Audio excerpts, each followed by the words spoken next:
Well, ladies and gentlemen, welcome to the 2 Hectare Challenge. My name is Simulation for the Nation. You join me here on Meadow Grove, where we have got 12 episodes to transform our farm and make as much money as we can from starting from scratch. We had £500,000 in the bank when we started. We didn't have any land or any machinery or anything. We have bought quite a bit of both of those, and we're now looking at £164,000 left over. We have bought 1.99 hectares of land, which is situated in the southwest corner of Meadow Grove. And we need to be able to be fully sustainable. So we have to be able to have all of our own equipment to do everything we need and try and make as much money from this little block as possible. And also if we have the equipment to do contracts as well around about. But we can't buy any more land of our own. Well, this is what we have. We were able to get a block of land which has a shed in it. They're quite a large field. In fact, 2 big sheds really. And plenty of space for us to work in and store all of our various different produce around here. Spitfires, lovely to see those. But then crucially as well, over this wall as we jump over here, we have a field. And it has carrots inside of it. We are using the premium expansion, so we're going to start with one of those crop types, and we've gone for carrots. My main aim with this, and the wrinkle that we have to include, is that we cannot use cereal crops. So all we can do with this field is plant vegetable crops into here. Or we could do placeables, we could put some greenhouses in there, we could do anything like that. And that's the plan. But we just need to be as productive as we can possibly be. We have quite a lot of space. And we've already made a start in the field here as well. So we're going to get this crop harvested off and lifted off as quickly as possible. And then we're going to see what we can proceed with. And you're looking right now at the arsenal of machines that we have available to us. And I think they're very fitting. You've got your Massey 698, which has the little 3-point mounted forklift on the back. We have a Marston trailer there as well. We can carry everything to and fro. We've got a beautiful little John Deere. This is the 6400, a little pocket rocket of a machine with the row crops on, and this is carrying our DeWolf harvester. So the plan being is that we're going to lift this field as quickly as we can, really, and then decide how and what we're going to plant in there to take it to the next step. And we will see. The reason we're doing 12 episodes, 1 episode for every calendar month, really. And we'll be able to get through and see where we're standing. If we're in good stead at the end, who knows? We might go on further, but I'll let you decide that one. But yeah, this is Meadow Grove, like I say. We are using the premium expansion. You can implement that very easily and simply into your favorite maps as well. They don't have to be tweaked or edited. All you need to do is download the most recent patch, which you have to do when you get the premium expansion. Enable the premium expansion, and then you're all set to go. But speaking of set to go, we need to shift this. So we'll jump into the trusty forklift tractor. Now, we don't have any other equipment at the moment. I am looking into what that might look like. And at the moment, I was thinking even one of the next things we're going to have to do is probably get our hands on a more powerful tractor so we can pull some cultivation equipment. I have bought a cultivator. So what I think I might end up doing is leasing the Fiat from the premium expansion. It's about 160 horsepower, plenty of grunt. We can just lease that in when we need it to get things done, because, well, buying a tractor of any significant horsepower like that is outside of our budget these days, so we'll not do that. We're currently using here the Thrustmaster farm stick as well, which has been very, very useful for things like the animation and the maneuvering of the 3-point mounted forklift here. And then we'll just try and get this one on here as well. Weight is an issue, so I've got to be quite careful with how I do this, because we are on a bit of a slope, which is not ideal. But we'll just stick you about there. So that'd be 6,000 litres of carrots all done and dusted. Whoa.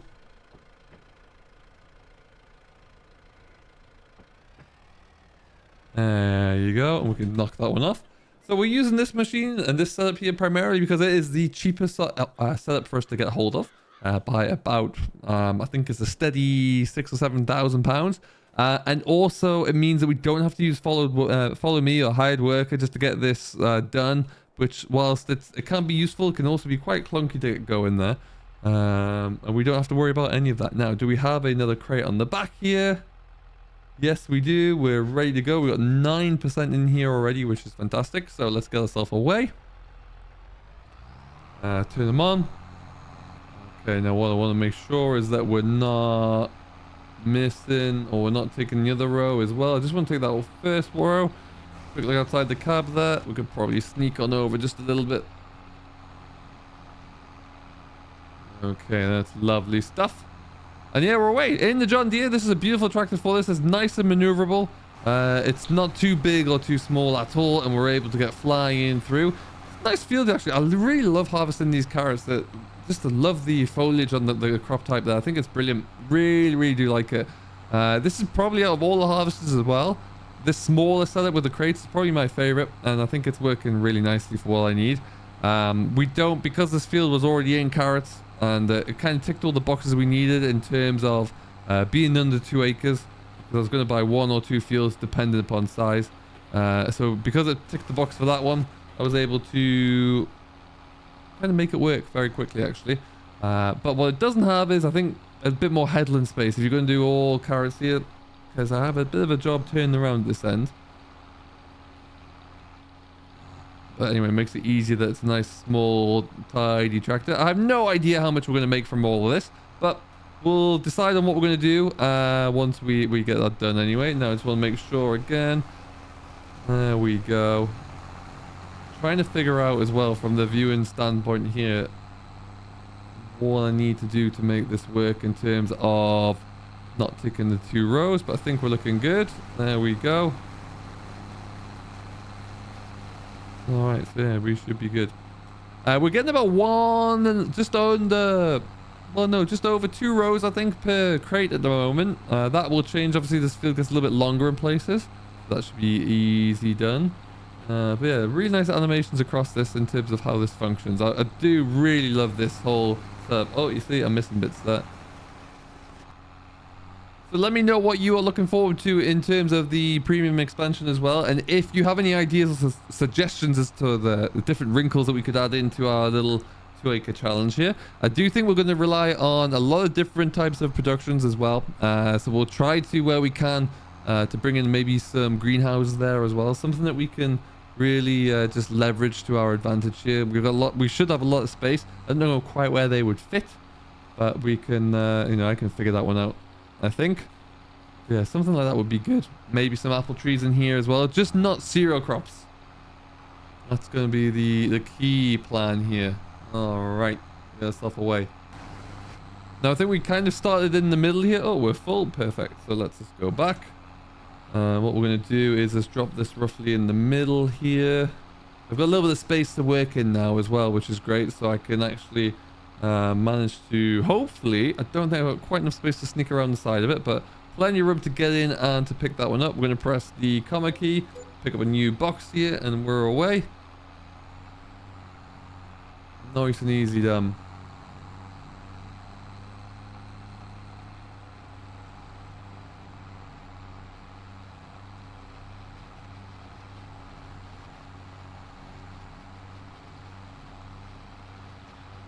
And then what we'll do is just turn ourselves around. As I was saying there, we have kind of divided the field in 2. So what we might look to do here is possibly the side that we're just facing here now, maybe put that into one crop and then the other side put it into something completely different. So maybe beet on one side, parsnips on the other, and see how we get on with that. That could well work. And again, being able to utilize this exactly the same equipment there should make it that little bit easier again, so we don't have to go out and buy even more equipment and spend a lot of money, because that's the one thing I'm very cautious of. Want to try and avoid that where possible. Let's have a road check again. Oh, we're away from it. There you go.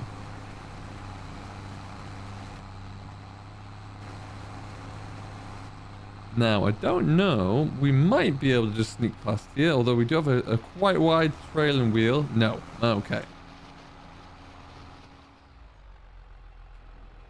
Right, well, we're going to pick this one up. I think what we'll probably do is try and get these all filled up. Put 6 trail loads onto here. We might go and lease that Fiat now and keep hold of that for a little bit. It'll be easier to lug this trailer around with the Fiat than it would with this old Massey. I think that could be a good option for us.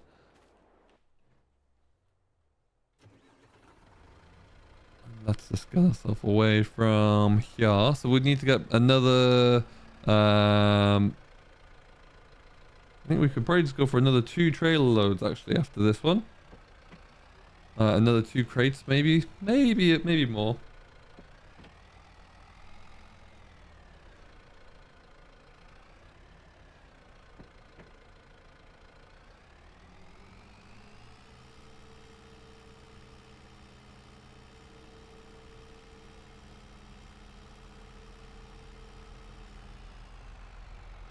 Okie dokie, nice and easy. I like this. This loader is very simple, very easy, nice and smooth to operate. No glitchy areas with the loading system either. Very nice indeed. We'll just pop it around this side. Excellent. A little bit of a tap to get back on there. You love to see it. All right. So, we'll get another couple more loads up, and then we'll go and take these away. We may even get the big chariot down to do that, and we'll have a look-see. Well, alright then, folks. As you'll see, we are not inside the field. We decided to get the case, just for this. We've got the case farm hole. A little bit smoother, a little bit more comfortable ride. And yeah, we'll get the big field when we need to, but for right now, we've got our planter on the back. We bought this planter because we do need one. So we've got this one set up for us to be able to get cracking along. And what I need to do is just actually get into the right gear here. There you go. And then, yeah, we'll be able to get it all set up and get everything going. We're going to take this down to the yard. We're going to drop this in one of the sheds. We'll pick up the trailer. There are now a full trailer load of crates ready to go, which is great. And we'll be able to take those away and see, first of all, see where we can sell them. Now, some maps might not, they should be all ready to go for being able to sell everything, and if they are, then that's fantastic. And if they're not, what we will do is we will find and fabricate a sell point in here as well at no cost to the project, really. So we'll get that one all taken care of. But yeah, just around the corner. And we should be down here somewhere, I think. I've come the right way.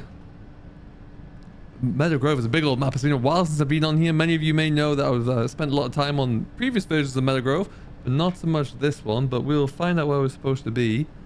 I believe we're on the other side of this field here, so we should be good. And we're all set. This is a nice quiet tractor to be in, this one, actually. Very, very nice. Are we going the right way? Oh, we are. We want to be over there somewhere. Is this the turn we can take? We'll send it up here. Excellent. So yeah, we've made some good progress. Really starting to clear out some good chunks of the field there as well, which is very, very nice to see. Ooh. I think we probably want to go that way.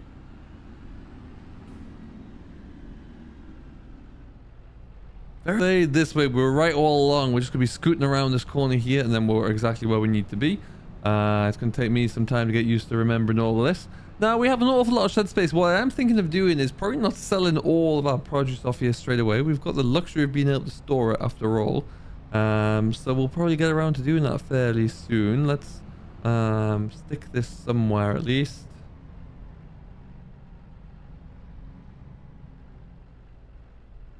It'll just go in there for now. But we've got the most basic seeder as well.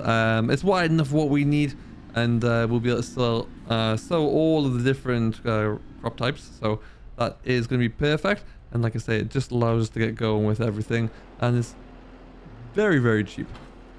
Now, what we will need to do when it comes to the establishment there for the larger rotavator, or the well, this thing here actually.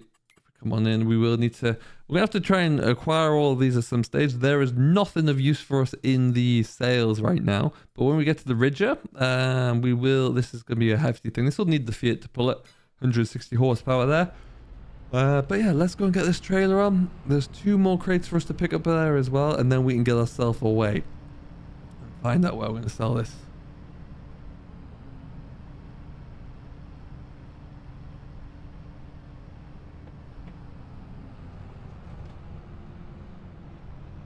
Okay. I think what we'll do is just turn this around a little bit as well, make it a bit easier. Stick those last ones on.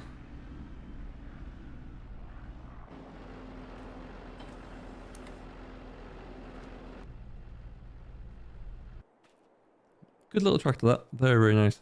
Alright, little sprint up the hill. So yeah, we'll probably have to, I think to attain the best yields here, we'll be looking to plow this in and then work it down, ridge it, and then get it drilled up as well. And then what I might well do just to kind of split the field up is put some kind of agroforestry in here as well, so we can get some this field working for us in 3D chess really.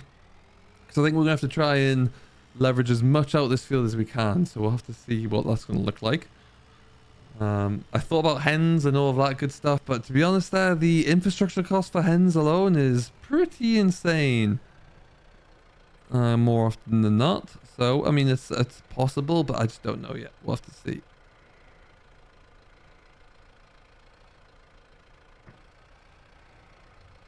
Alright, that's one. Whoop! I knew that was there somewhere. Let's not crash into that.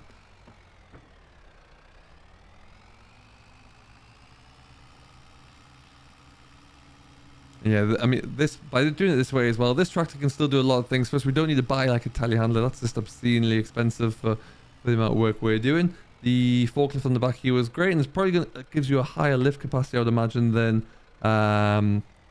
if you went for like a front loader on this tractor. So I think this works a lot better. Keeps everything closer to the back of the tractor there.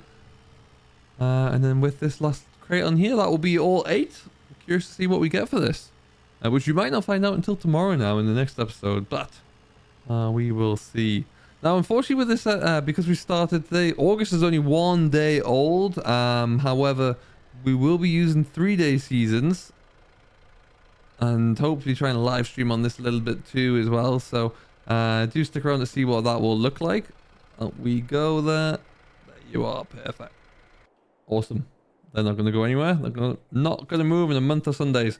So, with that being said, for the first episode here, we'll probably leave it here as we've made a good start into our field. This is 2 hectares here, so what's that, 4.4 acres, give or take. So it's, you know, there's a plenty to work with here. These carrots are coming through nicely though. We'll continue this as we get going through the course of the week. So I hope you have enjoyed this. Join me in what looks like it's going to be a beautiful September morning. And it is 5 to 7. We're going to get ourselves going here. We've been busy since you were last with us. We had a live stream and everything, and we've been cracking on with the harvest, and well, progress is good. Jump over the wall. You'll see we're halfway through the field now, pretty much, and we've got a bit of a plan, a bit of a change of pace. You'll see we've moved into September. Fortunately, we were able to skip through without losing any of this through withering, so that's good. The harvest has been left in the middle. Some people might think that's a bit of a weird thing to do, but I have seen it done before with veg farmers nearby where I am, and it's also just out of the way. But we'll be picking that one up today to get cracking along with it once more. We got all of this done in our live stream, and what we're going to do now is actually just take the Massey up to the far corner, because we've still got some pallets of carrots out there that we need to pick up and bring into the store. Now, we took 1 trailer load away. We got about 8 pallets on the trailer. Certainly about that many if you want to have any kind of road speed up some of the hills around here. And we've still got quite a few in here. I believe we're looking at around about 3 trailer loads left here, which is pretty cool to see. And so we will be holding on to these until the time is right.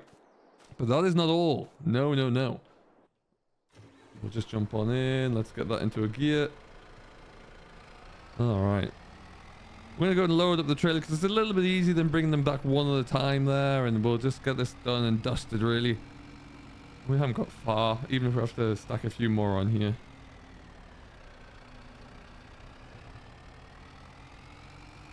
And we've made a few changes up here as well, because I think it's about time that the farm starts to look after itself and make some money, even when we're in like harvest times like this, and you know, we're waiting to sell. So the only way to do that really is to bring in other forms of revenue streams, diversify a little bit, and that's what we're looking to do right here. So we'll come on into this gateway, which is part of our field anyway. You'll see that we have an orchard here already, and we've also fenced off this part of the field. So the aim is, or the idea will be at least, I don't know what's going to happen with that gateway, not my field, so we won't worry too much about that. The aim will be that we can... I want to put something else up here, be it I want to find another income source up here. I haven't quite figured out what that will be, but be it some kind of greenhouse maybe, I don't know, but we need something. We can't just rely on what we've got at the moment, and it, you know, essentially this is going to be just maybe a multi-crop field, but I don't know, it's going to be tough. We're going to have to see. Timings, I've got a plan for some of it, but timings might not fully work out, but we'll figure it out anyway. You down there.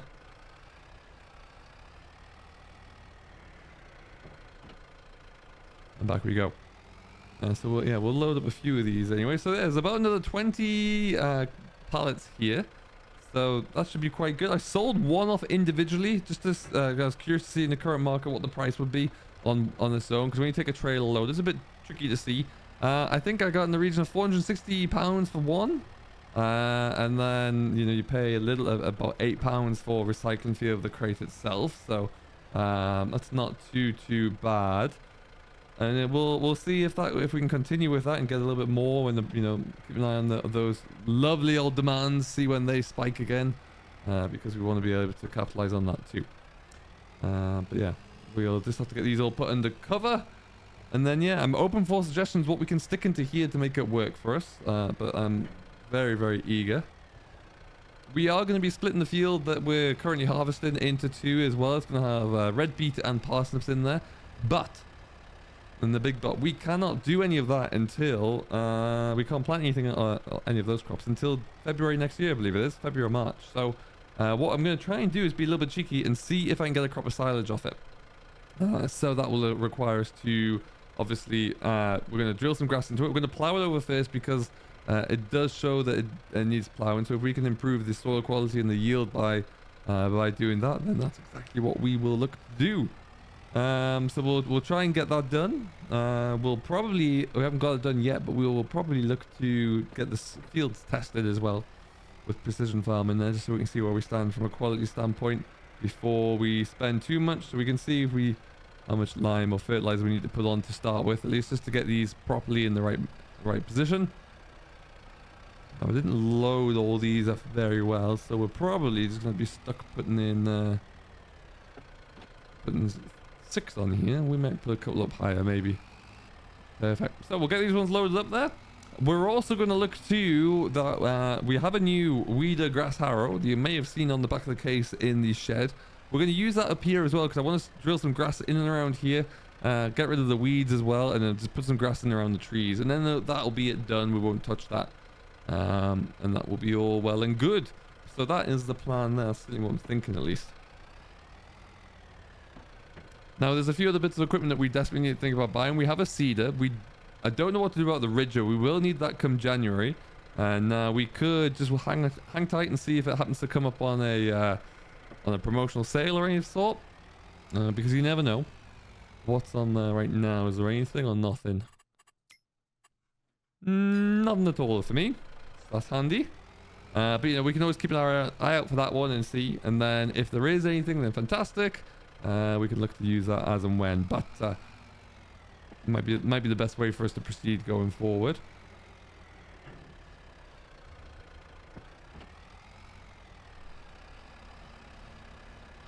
And then the only problem with that is it does require slightly bigger tractors. So once we finish this groundwork, we're going to probably return that case, I think, and that'll be done with. We're keeping hold of that for now because it's handy on some of the road work and stuff like that. Gets around a little bit faster, so we'll probably keep it for that, and then it'll go back, and then yeah, we probably won't buy lease another tractor through until the spring, just to get something bigger, you know, and unless again we're in a position where something comes up and we can look to buy it. But right now I really wanted to get the Fiat from the premium expansion, but it's 90 grand pretty much, give or take, so it's not the most attractive options right now. Now, we're just going to jump out here.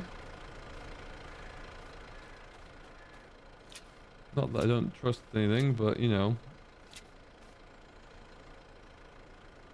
There you go.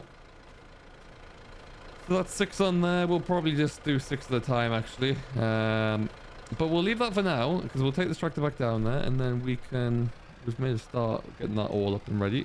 We just need to Maybe come into here, get this all tied up with the case, and then we'll see how it's looking. And around we go. The number of trips I've made in and out of here, it seems like a million with just a pallet on the back, but it's, you know, it's a nice and low cost operation. You could quite easily do everything I've been doing here with a telehandler, but then you've got to go and buy a telehandler. There you go, that's down, turn it off. And that we get. So yeah, I don't have to do that or worry about that one at all, so that's all handy. What we will do right now, like I said, is go and tidy up that orchard with the weeding and drill some grass seeds into there. All being well at least. And then we'll take this tractor and go back over the store. There's a cultivator over there we need to bring back. John Deere's already on the plow there. We actually switched around the tires as well to get me onto the plow in a little bit better stead. It's 125 horsepower on that because it's chipped. So that's pretty cool on the 6400. Plenty of power in there, not only for the harvester but for other bits and pieces that we find ourselves doing.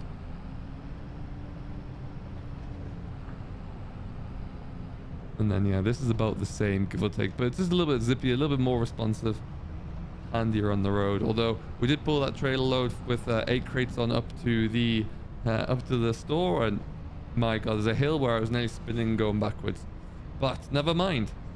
So what we want to try and do here is just tidy this up a little bit, get some grass stitched into here where we can.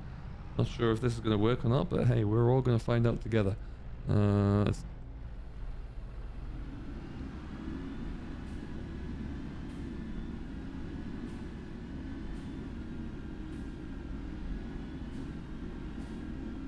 so it'll just be nice to have grass in here and get rid of all these weeds.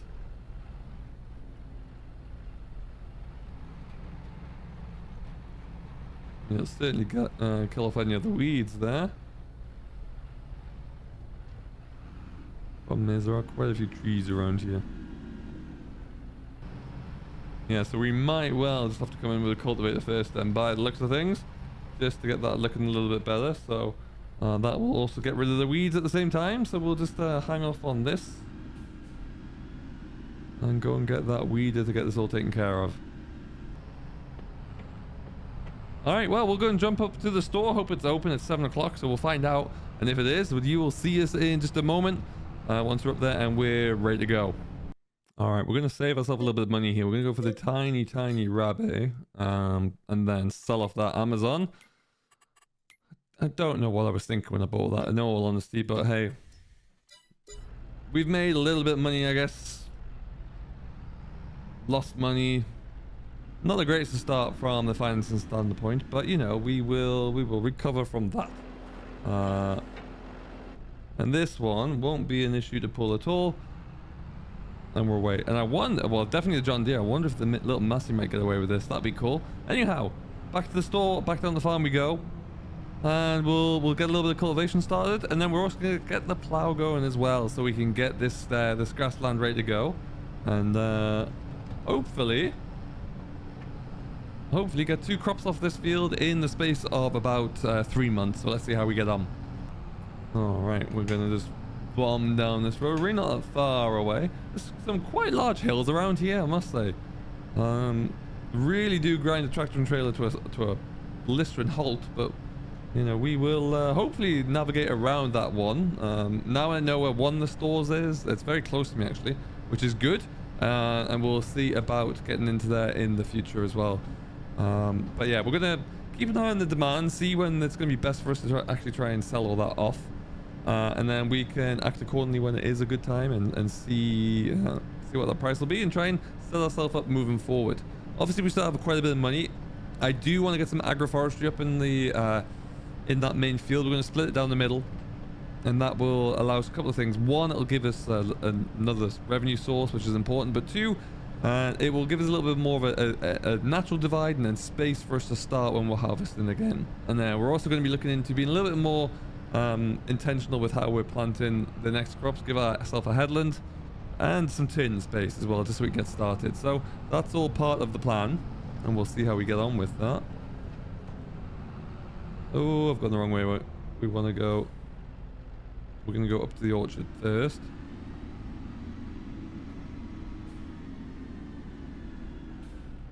This tractor, I've said it many times, sounds delightful in reverse. It really does.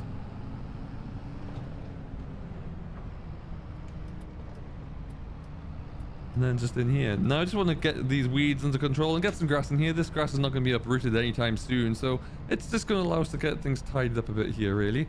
That's all we're looking for. Bury all the trash from the carrots as well, because otherwise it will just stay as it is for forever, really.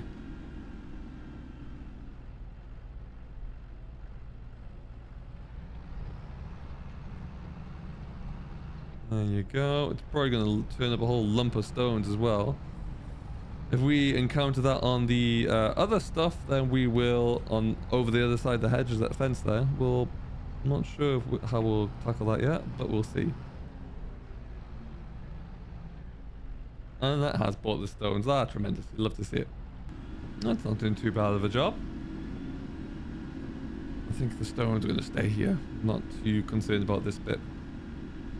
Over the fence though I am, so that's going to be an interesting one to see. But yeah, we'll just make a nice little neat job of all of this. We'll go the other way between the trees once that's done. Then we can switch over and get the grass harrower on here as well, so we'll be flying, stays confidently.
Well, I don't think that's done too bad of a job.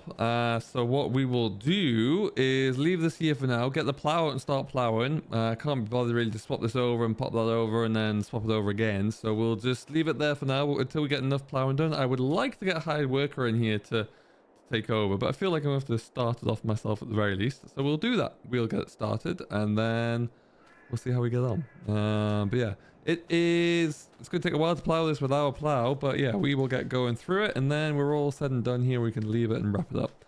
And then yeah, probably in game tomorrow, I would say we would look to so day 2 of September, middle of September. We'll look to get a start with a little bit more of the harvesting as well. I do need to at some point get a diesel tank down here. I don't have one. And that could well be problematic. So what I do have though, which I just think I just ran over, is a workshop trigger now. I did just run it over. But I have a workshop trigger there, so I can fix everything on the fly and change wheels over without having to go back up the store.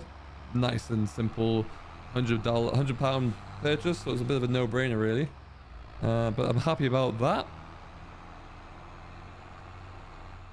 And alright then, we can which way is my plow facing the wrong way? We'll just turn it over. Joystick's really coming into its own on a few things here today, but it's good to see.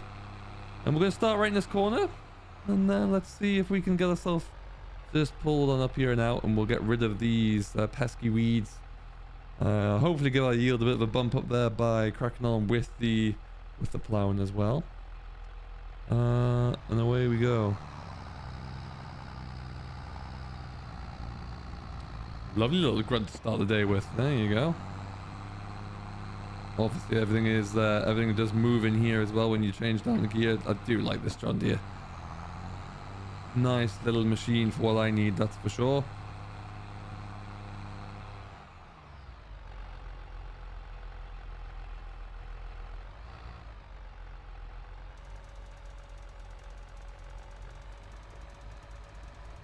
And one thing I can say about the plow is that it's covering more ground in one pass than the carrot harvester is. So by contrast, this should fly by. But we're going to get cracking along with it anyway.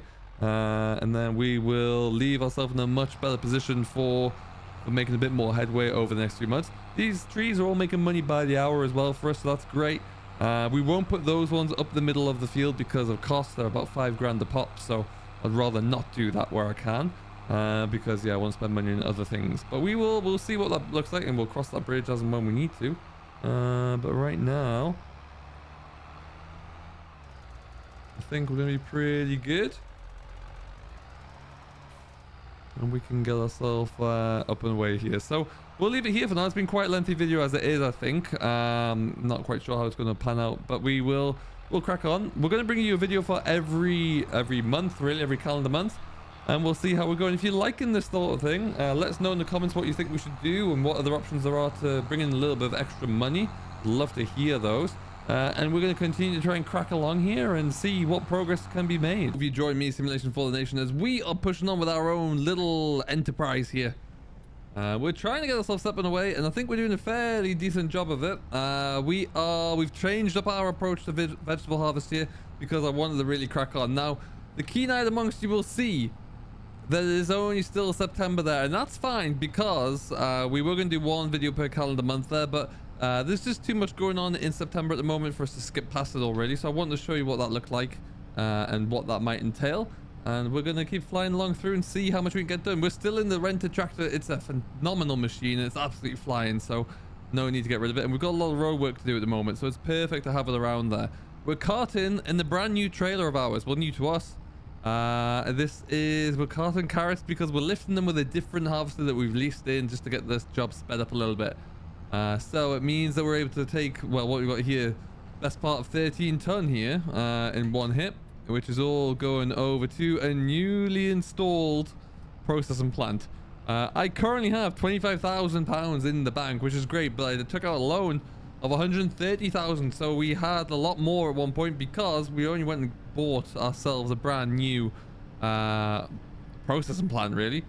Put it into the map so it's all set up there so we can actually have carrots processed and make a little bit more off them, because the return from just bulk carrots wasn't as good as it could be, and so we decided to change that. So we're looking good. We're going to take this case, trailer load on the back, we'll get it tipped, and then we'll go back over the yard to show you what's going on. October is going to be a month where we should have most of the groundwork done. This case will probably be gone by then, and we'll be looking to just really crack ahead and do a few things around the yard, really. Plant some trees, do a bit of landscaping work, sort out what we're going to do elsewhere, because I've got a bit of a plan in place for that one as well. Because remember, the one thing we're trying not to do is use cereal crops, so we've got to be a bit clever about how we do that.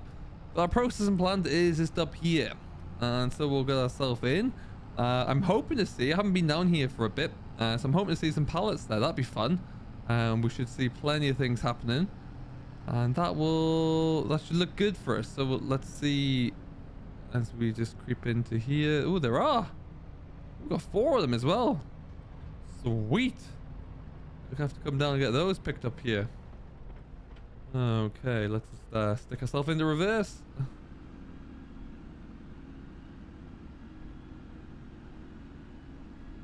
Round the corner we go.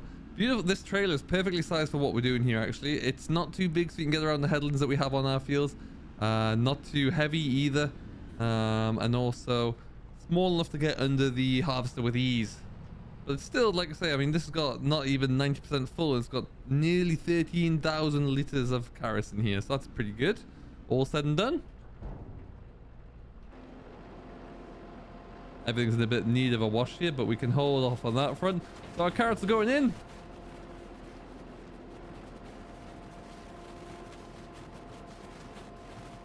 Oh, the trailer's got 14% damage, I see. And then, yeah, like I say, we are making tomato soup. That'd be weird. We are making carrot soup, so that's going to be sold off at some point. We're going to have to get a loader to down here with a trailer on, and that won't be a problem because we bought one. Was it on the plan? No. Did I look into our morning sales or discount log and see that there was something there? Yes. So that kind of made up my mind, really, and it is. Well, I love it. frankly. I think it's absolutely superb. So that's exactly what we've gone and done. And we're going to have a look at that. And the reasons why, really, as well. So we'll see when we get back on over. So let's just beetle on our way back on over to the yard there. And we'll show you what's been working well and what we're working on now, actually. Since you were last here, there's probably been quite a few changes, so we'll get all caught up to speed with all of those as well. But yeah, I feel like we're really kind of settling up there. I don't see myself, with the exception of like hired worker costs, I've currently got one on the go at the moment. I don't see us spending money anywhere else right now, which is good. We'll just have to see how that goes in terms of if we need any more inputs or what that might look like. But right now, I think what I want to start to do is see a little bit more money coming in from the orchard that we have there. There is a plan for the other side of that orchard, because I want, like I say, we're not using cereal crops. I want to get some kind of firewood kindling setup going there, a bit of diversification that we all want to see. And the reason is because I actually have access to a sizable chunk of trees just up here. So with that being said, I figured I might as well use them and see if we can turn this into some kind of kindling of some sort. I'm not sure how I'm going to do that or what machine I'm going to use to do that with, but that's a different problem for a different time, I suppose. But all these little trees in here are all good. So I came in with a chainsaw and lopped one down, really, and made a bit of a mess. But I need to be a bit more strategic about what we're doing in there, because there are trees there to be had. So we should make a go of it. Alrighty, through we go.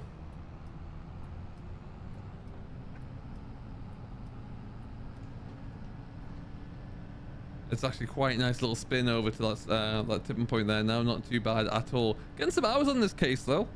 And the John Deere is racking up the hours as well, considering it's only in one field harvesting. But yeah, we're piling on the hours. This was brand new, at least, of course, still. This case. And it will be going back when we can...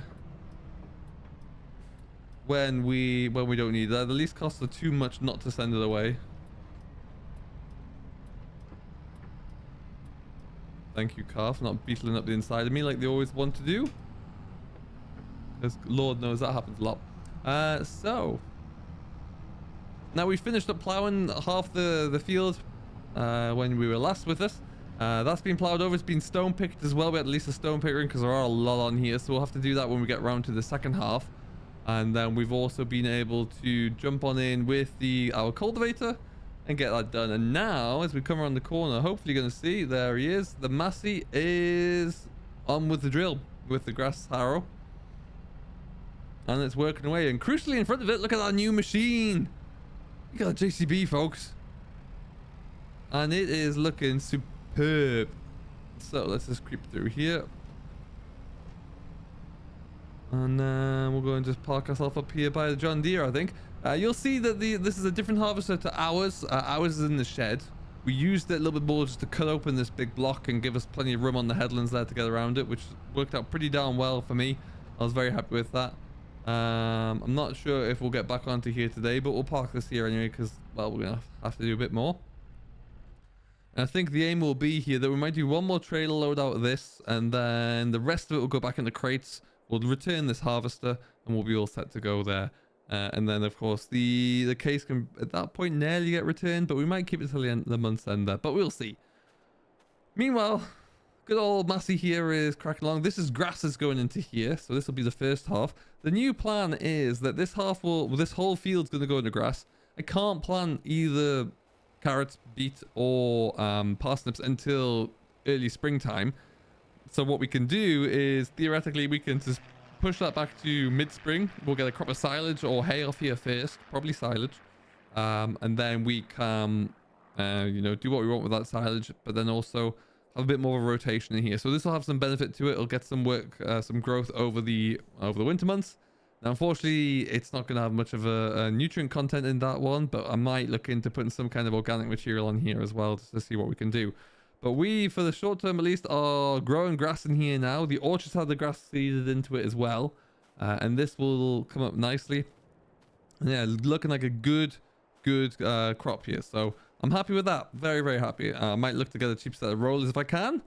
Just to get that all rolled down. Now this section here is where I'm thinking of putting some form of like kindling, log splitter, or some processing up here. Because I feel like we've got greenhouses in a lot of places. Now, I may still put a greenhouse here just to get a little bit more productivity, but the orchard's doing quite a good job of that already. So we'll see. And yeah, most of the rest of the field was exactly like this, so that's a lot. But this seems to be going in very well into a lovely seed bed. So we'll leave it to continue, and then yeah, we'll see what we need to do with this field for yield as well, and take it from there. Now, what I want to do, we need to take that JCB for a bit of a spin, I think. And I'm just trying to wonder what we're going to do with that, what we might actually do. All of these potato crates, this is going to be great because we can either sell them if we get really good high demand, but I don't think that would come anywhere near the processing opportunity either. So we'll likely just stick these into the shed with the others, and then we'll be good to go. And we can just come back to them when we need them and figure out our next steps from there. So let's get on with that one. And up we go.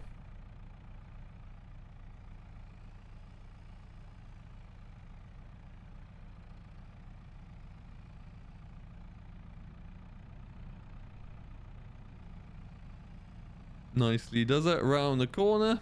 Perfect.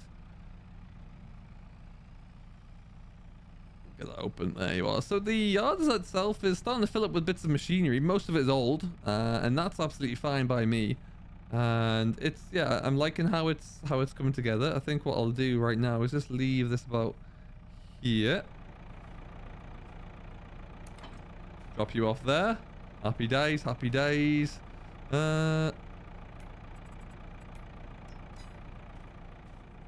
Wham. Wham.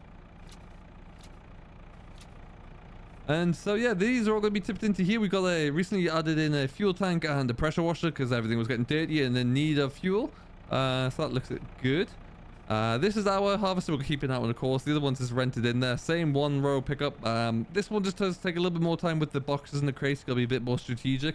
And that's why I opted to eventually just go and pick up a new telehandler. It was on sale by 56%. So I only paid about 47 or 49 grand before configurations. So it made it about 51 or 52. So I didn't think I could really say no. And we're going to be using it a lot. So this is what we have in here so far. 4 rows by 2 high, and there's gonna be probably, I would say, close to double that. I think would be a fair assumption. So we would, we've got a lot to do. So it makes sense to have it. And then of course, if we're gonna continue to put them all into the into that soup factory, we are going to need to cart them down there, load trailers up, and then unload pallets as well at the same time. So it's gonna get its working, that's for sure. No,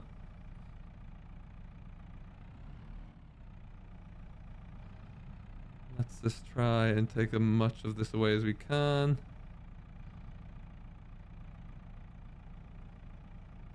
Why did I take the middle one there first? I don't know, but as luck would have it, it worked out okay. Of course, we're using our joystick for this as well, so it makes it nice and simple, nice and smooth.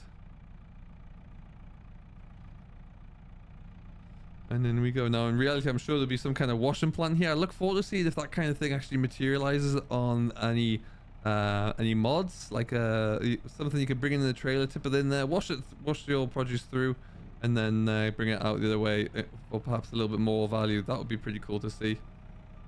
Now, this gate is a little narrow. Where are we going? There you are.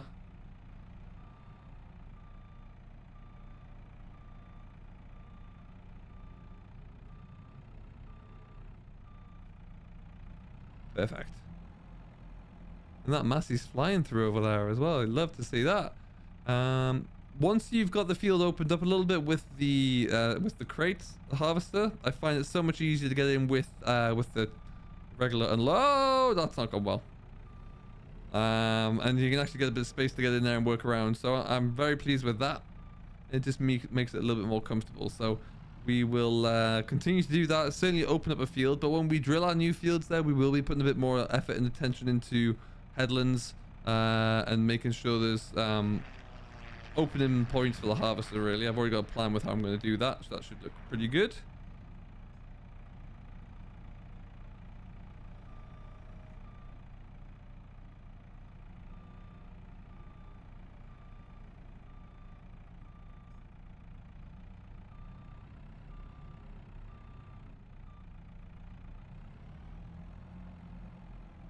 right, and up we go for this one as well.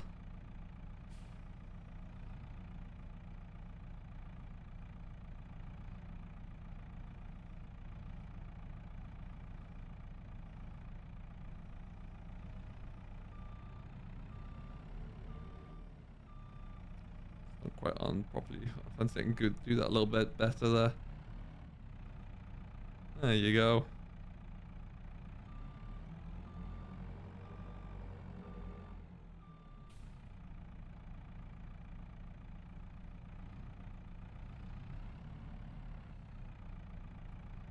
I mean, this telehandler is coming with quite a few hours on there, 22.5 already. So it's well used, but we'll continue to use it anyway and just keep an eye on it. I'm sure it's gonna be fine for everything that we want.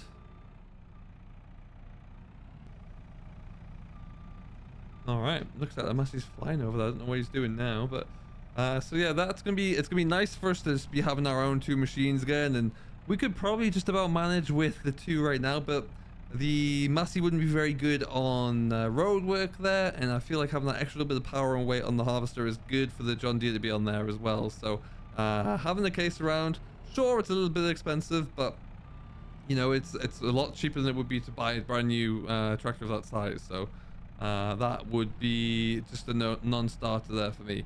So yeah, we'll keep it around. We'll see how we get on with it, and you know, we'll take it from there. But I think, yeah, ultimately, I think it's I would love to be able to afford to pick up the case, but just not gonna happen.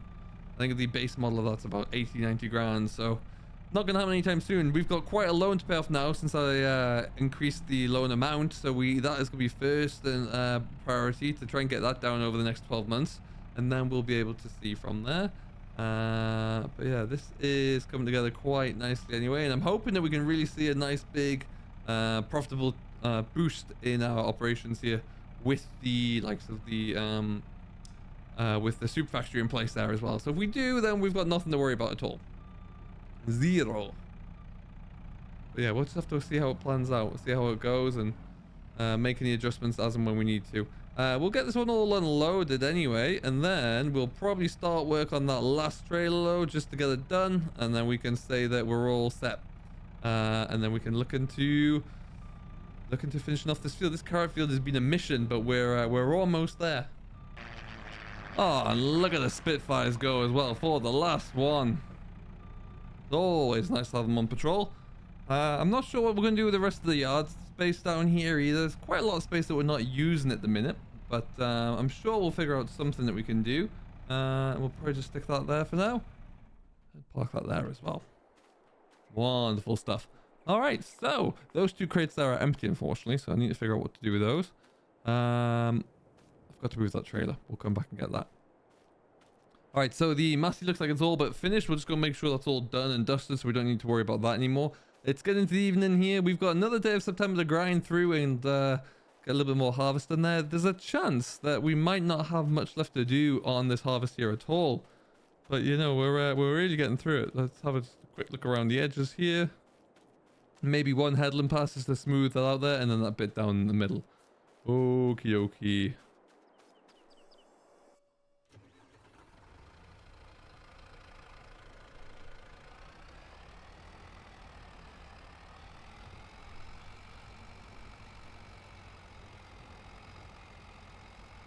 And that's going to be us looking good around here. Nearly used up the full hopper as well. This old Massey is an absolute beast. It's about 90 horsepower, so it's done all of the cultivation work here without a single misstep or anything. It's been great. We'll just get this all taken care of though. Then yeah, what we're going to do right down the middle here, kind of where we're going to drive down now, we're going to probably plow this one out and then drill it with planting some trees. And then just put grass in here as well. There's a little bit of a divider. Those trees at some stage, it is going to be agroforestry, so we are going to look to remove those and harvest them at some stage or another so that we can use them and sell them on as part of the next business stage. But yeah, that's what we're thinking there. And then we're all looking good. That should be us all good.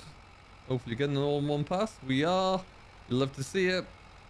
So even if we don't make a great deal of bales off here, it's just going to be a good way to get a second crop off of this field before we stick it back into the main crop as well there, which I'm a big fan of.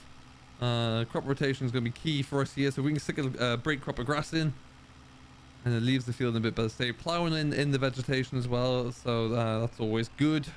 Get that organic matter back into the ground, and I think we've got a little bit more by that tree to sort out, and then we're all looking good there.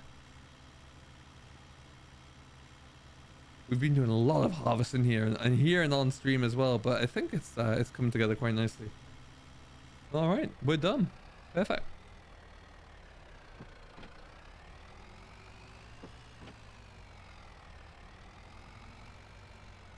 Turn off the seeder, stick us into a higher gear. There you go. And we'll go and park this one up as well, keep everything tidy away. And then, yeah, like I say, onwards for an evening of carrot lifting in Meadowgrove there. What better way to spend the evening under what is looking like the start of a great sunset as well. So we should be in great shape for it. And we'll see how we get on. Come and join us for more updates throughout the course of the week there. We'll try and bring the next one at the end of October, November time as well. Like I say, we're aiming just to do the one per season, but we'll see how we get on with that. I'm going to park this here because we'll need this again very soon.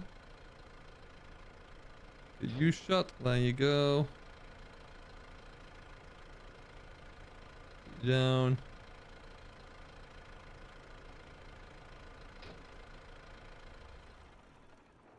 Perfect. And then we're just going to hurdle the fence. These are our saplings that we have here ready to go. Just need to figure out how to fill that up so we can get going. Over we go. And we'll get this all underway. Like I say, there's still quite a chunk left here. Have a look on over. There's still maybe a quarter of the field left to go at, and we're into the long old drags now as well. So it does take a little bit longer to get through it all, but we're doing what we can. And like I say, this harvester, this approach does speed things up from that perspective because you don't have to keep moving crates around. But long term, it's, you know, we'll probably split harvests in between, but we'll see. What we'd have to do for that really would be to buy a whole new harvesting setup. And I'm not sure if we're going to do that yet because that's going to be expensive. But yeah, we will get ourselves back along with this very shortly here, and you'll see more updates from us as we get going. You join me on a beautifully sunny, crisp November morning. It is late November. We're about to flip on over into December here, and we're doing something which I didn't really expect to be doing at this stage of November, but here we are. We've been very busy since we were last with you. We have completed the contract, no less. We've finished up all of our groundwork. And we are in a better position now as well. We've been slowly ticking along through with some of our carrots as well, so we can get those to the processing factory. So life is good. We're making some good progress. And yeah, this is a bit of a bonus really what we're about to do today. Didn't see or plan this out, but timing wise it might just work out for the better, and we'll be able to make a little bit of extra money there, which is never a bad thing either. So with that being said, we're just around the corner from the yard. Some of you will be able to see that in the rear view mirror we've got a baler. Which is quite something. We have finished already. We did our own contract for a baling contract already, way over at field 58, which is I cruised up here. Quickly, you might be able to see is very far east from us. But yeah, good contract. Got a lot of money from it, which is great. And we spent a lot of money. We did get ourselves right up to about £80,000 with revenue from some of our sold carrots, which is awesome. But we've gone down again already, and you'll see why in the next episode for some of that. But today, we're just focusing on getting this contract done and dusted. Because you'll see, look at this. We've got our own silage knocked down, which is ludicrous to think of. But yeah, we're in a position now where we can actually get it done. So we have a McHale Fusion behind us. And we're going to use that to get ourselves, get this all done nice and quickly here. We've got our own mower now. We bought a mower because I knew this was an opportunity. Then the contract was there as well. So we kind of paid off. Already, and so that's good. So we bought that, and then we used the rake from the contract as well to get ourselves all done. And then yeah, decided just to lease this out and see how we get going. So we will do exactly that in just a moment here. First we'll need to do those, we turn ourselves around. Still need to increase that speed. There you go. All right. Before we crack on with that, you'll see that this entire field has now grown. The trees are looking good. The grass is coming through as well. But this stage here was drilled a little bit earlier, so it's actually growing to ready for harvest, which is why we've got what appears to be a fairly decent crop on the go. So we'll see if that continues. And then, yeah, this stage we're going to leave. When we finish baling and wrapping this, we're going to come out with some fertilizer and stick that on as well across the whole field. And then that will be all looking good too. You'll see as we come on over, as I mentioned there, we did buy our own mower, which was a rather exciting thing to have done at this stage in the day. Alley-oop, alley-oop. And around through the corner here. Yeah, we've got our own mower there, so we've got a lot of kit now. We're expanding daily. All these characters still to sell. We'll probably end up loading up a trailer at the end here, ready to go again. And we've got about 20,000 litres or so being processed through still over at the production facility too. So that is all great. But just, yeah, very, very happy with how the progress is coming along here. So we will continue to see what that looks like as we push her through. And we'll see. But yeah, ultimately, we're going to get this cut down. Even if we just get 10 bales off here, which I think we'll probably get more because we're going to use the smaller bales. But it's pretty cool nonetheless. Anyway, I'm hoping this is about 125 horse, this John Deere. It's going to struggle, but it's all I got. I'm not renting another tractor for this, so we'll make do. But what we will do is get down a gear here. Let's start about there, maybe. And let's see how we get on. Turn on automatic drop. Yes, please. All right. We're away, folks. We're away. Yeah, it's nice just to have this option. And the plan was always just to get one crop off here before we... Missing loads. Before we get to springtime, where we can... Late spring, where we can drill in our root crops. But I think what we might do is see if we can... Well, we'll definitely get a second crop off here now as well. So that should be good. So yeah, I'm very pleased with how this has developed. Again, it might not bring in much, but it's going to bring in a little bit of extra revenue. I've had a plan as well in place, and I've sourced the idea of how I'm going to do it for what's going to happen in this little bit over here.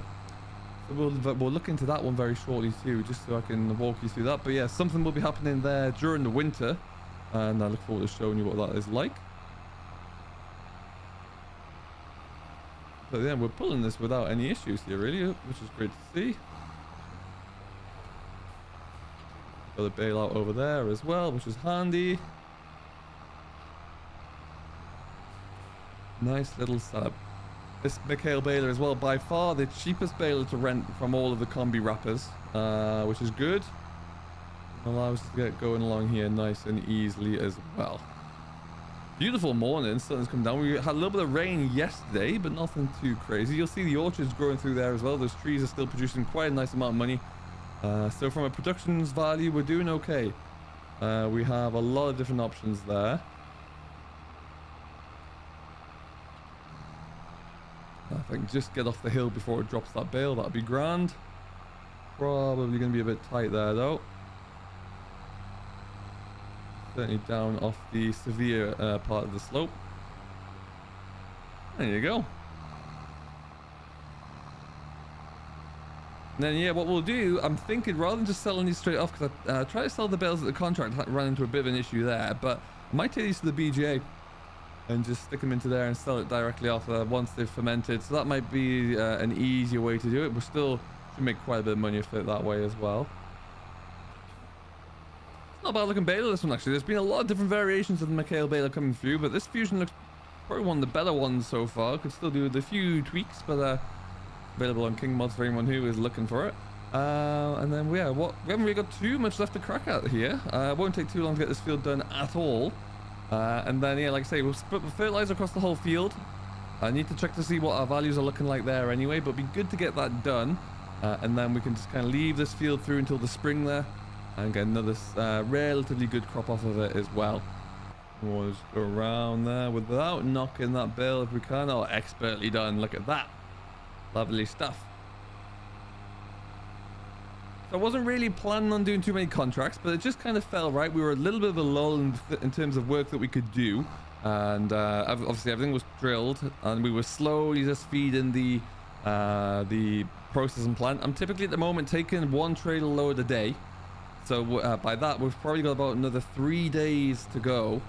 So it'll take us through December. But there's still a lot of money coming off that, which is great. And that what that leads us to being into a position of course, you dropped that there, was that, you know, we're financially, we're getting better and better. What we'll do is probably pay off a big chunk of the loan again. But, you know, we've also reinvested some of that money into a little bit of a winter business plan so we can keep ourselves going, which is going to be something, like I say, you'll see in the next episode there. But we've been able to reinvest that money again, so we're looking good from a machinery standpoint. The business is looking okay, so we're really starting to set ourselves up here for success.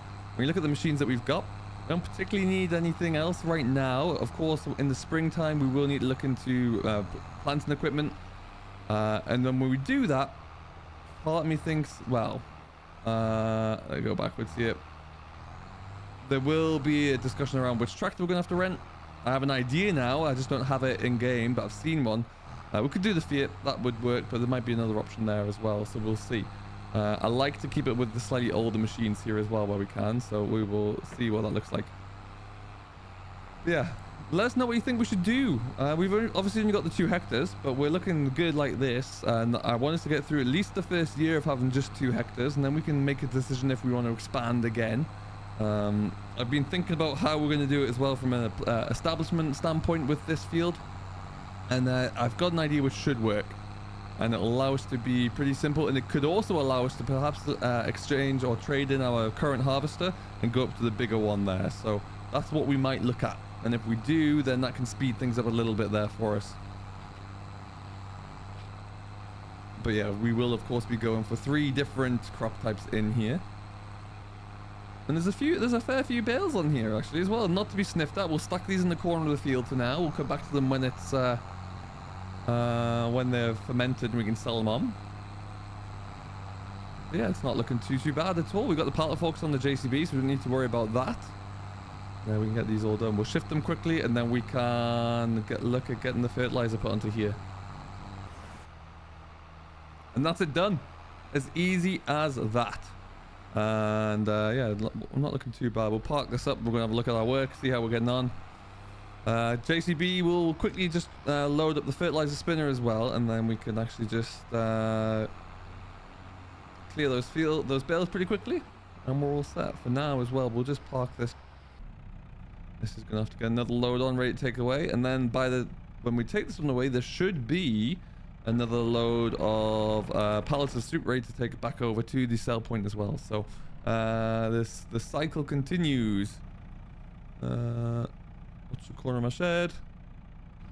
I haven't actually checked it to see either if there's anything of note to look at in the sales, but there wasn't.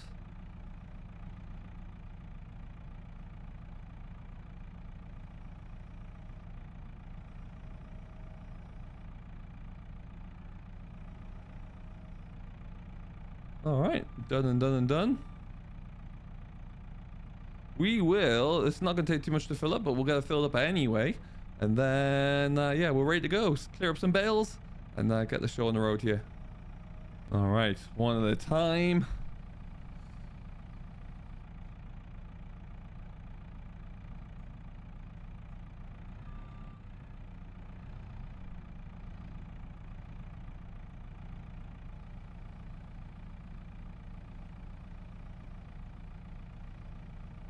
Well, this might actually go, not quite. There you go. All right, well, we'll just stick this into the shed as well with the seed that we have left over. We won't be gathering up too many bags of fertilizer anytime soon, so we'll probably just stick this one in here for now.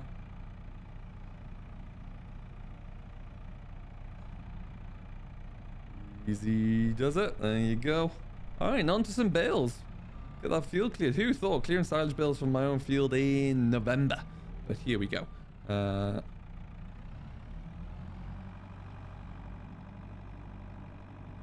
lots of work. I'm so pleased that I took the plunge to get this. I've put quite a bit of time on so far. It's just a little bit easier than fiddling around with the rear loader on the back of that Massey. But it just allows everything to be a little bit more manageable, really, and taking like trailer loads of material away to the processing, just much easier. But pair pallet forks on it right now. There's a few other bits and pieces maybe arriving soon, but you'll find out why and what for in the next episode when we'll be in the end of December. But yeah, it's just a lot easier. Okay, so we'll probably stick these out the way down here.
10 is coming in, and we're just kind of not stacking them very neatly, just sticking them in the corner out of the way.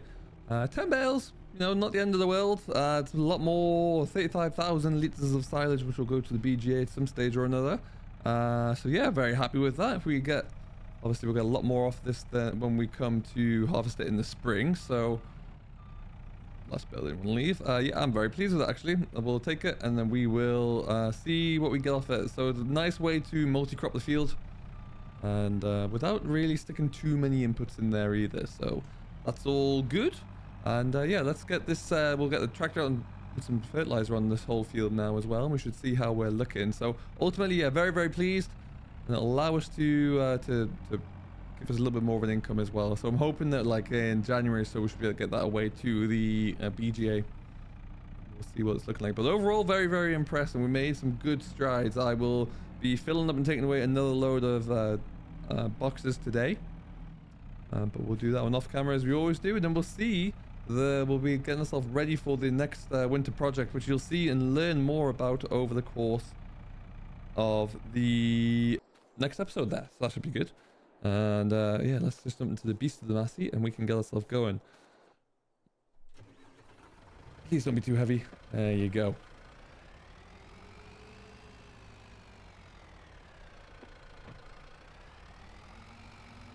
Let's just make sure variable rate is deactivate automatic. No, we don't want to do that, so we're going to leave that to do its thing. Cruise along in second here, and we're laughing. You join me here on Meadow Grove, and today we are using our new muck grab. Look at this on the front of the JCB, and we're going to use it to cart some silage bales. It is time. We're going to take these over to the BGA as well. We are in middle of, pretty much end of December at this point in time, so we're going to get these taken over so we can then forget about them and just leave them be. Which would be nice. Get a little bit of extra money coming in there, and then we can move on to this special project for the winter, and I'll show you what that looks like very soon indeed. But that should be quite good fun. Now, well, I left that in a good position there. Yeah, that'll do. Why the heck not? So yeah, we're going to load up the trailer with the JCB here, and then we'll be taking these on over to the BGA in the JCB, because, well, let's face it, we have to be able to load the other side as well. So let's just get ourselves ready to go with this one, and then we can move on to, yeah, a little bit of a project there really. We are doing pretty darn well at the moment, truth be told. Finances are looking great. Oh, my fork doesn't want to spike. Yeah, it does. Just need a bit more speed. Speed and power, folks. Speed and power. So yeah, finances are looking good. We have spent some money, but we've acquired more by continuing to work through the rest of those carrots that we have in stock. So they are all being sold off, which is great. And yeah, we're making quite a nice little profit there. That combined with when we did that silage contract there, we got the remains put into the BGA, and we sold off the digestate there. So we've done really well there. Very, very well indeed, which is why these ones are all going to go over there as well. And we will get these put in, and we can just leave them and not have to worry about it, and that'll be great. So that's the plan. And yeah, we'll be looking good. What I'm hoping to do is get enough money by the end of December so we can start to think about purchasing the relevant equipment that we need for the cultivation for the spring drilling, because let's not forget there is at least one more bit of equipment that we need, and then we'll have to hire a tractor to pull it. And Mitchell, if you are watching, shout out to you first of all, but secondly, I have found the tractor that we're going to use, and it's a beaut. I hope you'll like it there. I'm going to keep it a bit of a secret until we actually need to hire it, probably in the late spring, I would say. But who knows, the way we're going, if we can afford to buy it, I'm absolutely going to jump on that one. But it is expensive, and it's old. It fits the approach that we're going for here. But yeah, it's a doozy, that is for sure. Okay, so we bought another bit of equipment as well. It's a cheap bit of equipment there. It only cost me £4,000. So put your guesses down below what it might be, and we will be needing it very soon. So that and the muck grab were the December's purchases, and we'll be able to get some usage out of them, which should be rather cool, and just something a little bit different. Like I say, the aim is here, of course, not to be doing anything cereal related. So we're not got any cereal crops. We're just going to rely on the grass work that we have here, and then of course the root crop work as well, and that should be pretty handy. And this is the last of them. Just like that, really. What we'll do is Not that I don't trust them or anything, but you know, we'll just have these strapped down a little bit. You know. Sure. There you are. Those ones can nearly travel like that, but we will stick them on the trailer anyway. You know what? No, we'll just leave them as they are there, I think. Get the old door shut, and then we can get ourselves hooked up here as well. And yeah, so we got 7,000, I think it's about 35,000 litres or something like that on here, which is more than adequate for what we need. I'll keep us going there, makes it, like I say, it's just a different revenue source really. We've still got maybe 1.5 large loads of carrots to take away. So they will be getting loaded up there, and the next load will go out in January. I've been taking pretty much like either one a day recently and through December there, because we're really getting through them, but there's I've not long taken a load, so we're still processing some through, and we've got time as well, so we can focus on the things that we need that matter at the moment and get back to that later on.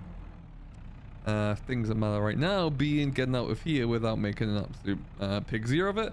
This gate always automatically shuts, so we'll just have to open that back up.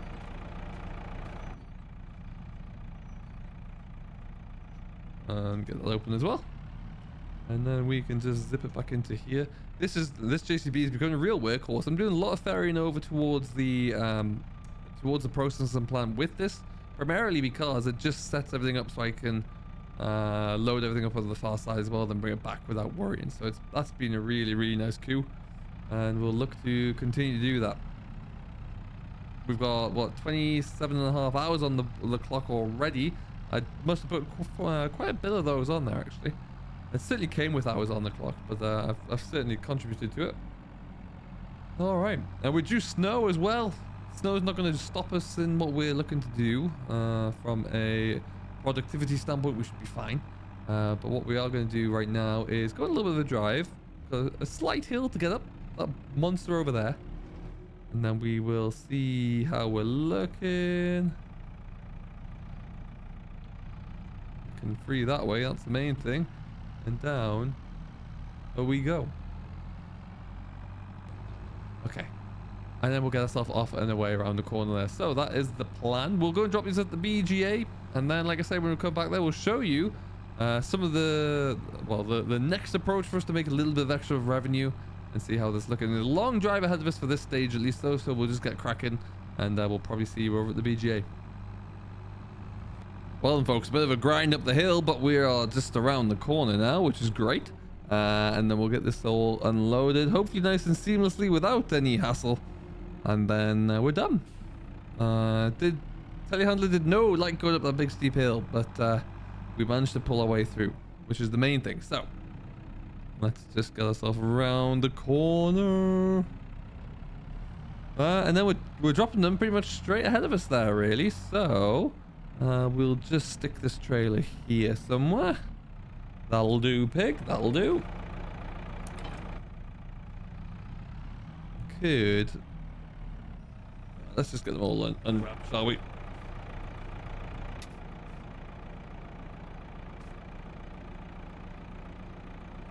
There you go.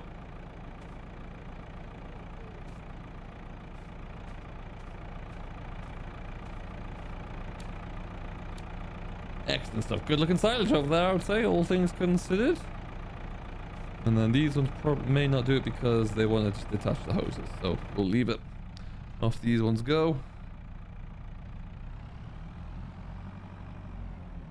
Nice little bit of polythene going in there as well. That'll do a world of good. All right.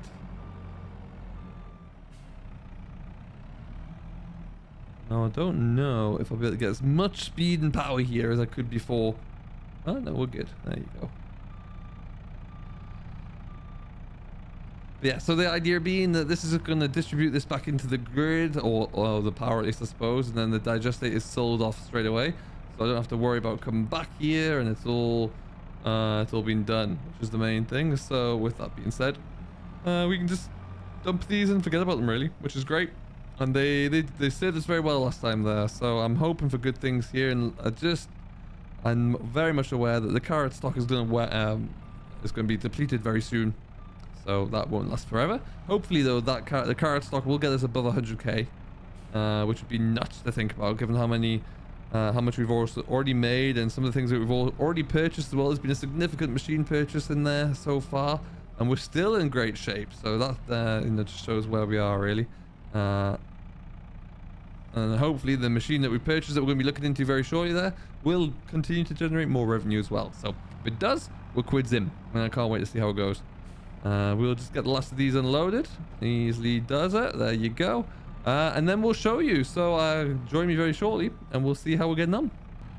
Okay, so we're just going to drop this trailer off here. We don't need this one anymore. And then we'll get the Massey into position as well. We're going to be using all the machines here at our disposal to make sure we can get this all done and dusted. And then yeah, so it's going to be a good one. So we'll just make sure we have everything ready to go before he goes and crashes into anything, that is. And we'll get cracking along. So it should be good fun. Gonna be a little bit of a stop-start test and experiment, but I am confident. So let's get this cracking. All right, so we are all ready to go. What we're gonna do is just drive on over to where the Massey's being moved to. Not too far away at all. And then we're gonna fill up the Massey. So one of the reasons I bought this grab was a couple of things really. If we're doing a few more, if we're handling a lot more silage, that'll be great for that, because we can grab bales and we can shift them around as we've seen there. But that wasn't really the main topic or the point of interest for this. What we want to do is actually be able to move other things around, and in hopefully large quantities as well. And the grab I wanted isn't really available with these mounting brackets on here, so we've gone for a grab there, and it should work just fine. We're going to go into this little wood. And we felled some trees down here. We started doing this once in the live stream. We're going to continue it here now. And we've cut them down to small lengths because we're going to make firewood. And we're going to sell firewood. And it's going to be a nice little thing that I've never done before. Like I say, with a great firewood processor from the mod hub there. And it's going to work just fine. I already had a bit of a play around with it. So I'm curious to see how much we'll get to sell it for. But we bought this little trailer for a whopping £4,000, everybody. I mean, good lord, what a bargain. And then we've also come in, am I off the road here? Just about. We've also been in here, we felled a couple of trees, and there's some there, and some there, and there's some over there. So we've got a little bit of a space to work in here. So, some of these have been cut into like 3 meter-ish lengths, which is what they need to be. And we're going to try and pick them up with the grab, stick them into the trailer, and then be on our merry way back on over to the farm, where hopefully we'll get them put on. Now, I'm not quite sure how we'll get them off the other end there. That is very much a future me problem, but we will see if we can figure that out. And yeah, we'll take it from there. So this is all very much trial by fire really, and we'll see how we get on. But yeah, I did have to do a little bit of splitting up of these just to make them actually fit, because it turns out, yeah, it does want to have them a little bit smaller there, which is fine. I can deal with that. Oh, I've got one. Look at me go. We'll get this loaded on, and then yeah, we'll just try and get a handful on here where we can.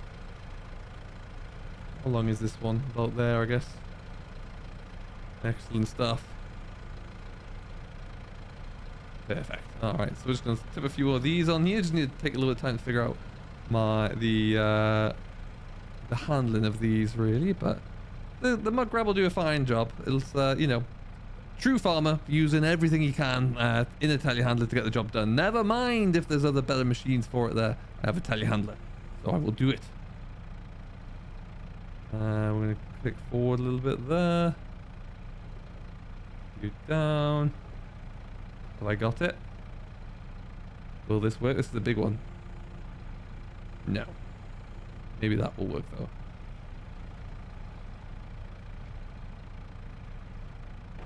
Is it gonna work? Oh, I need to be way forward.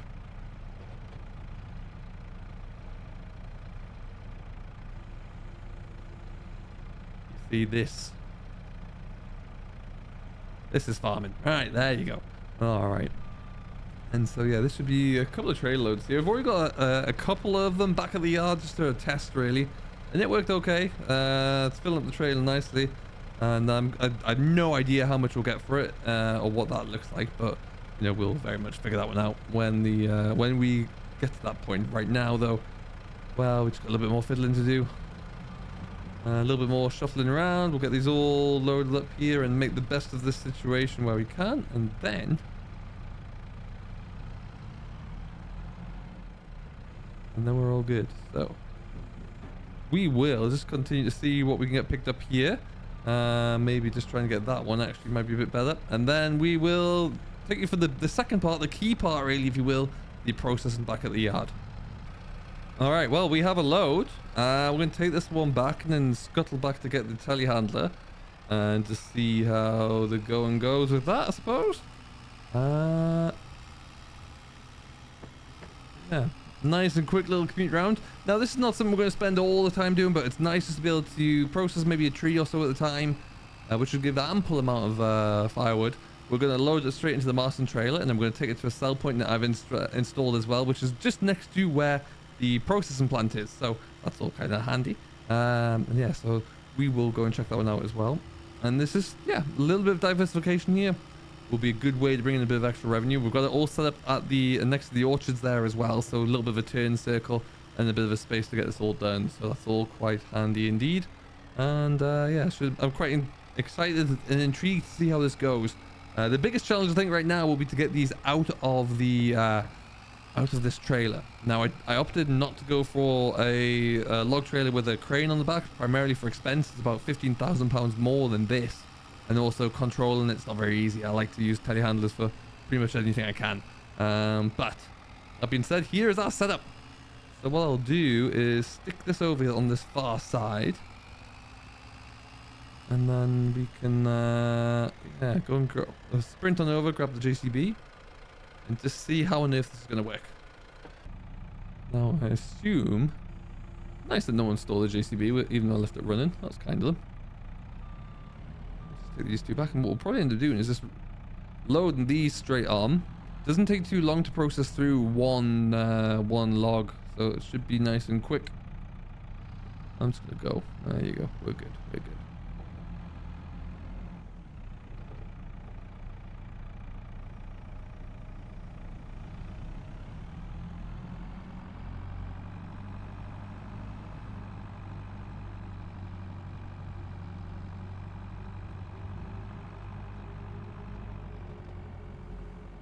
Okie dokie then. Alright, so now the idea being that this gets these logs get chopped up into very small pieces and then split on the way through up the belt as well.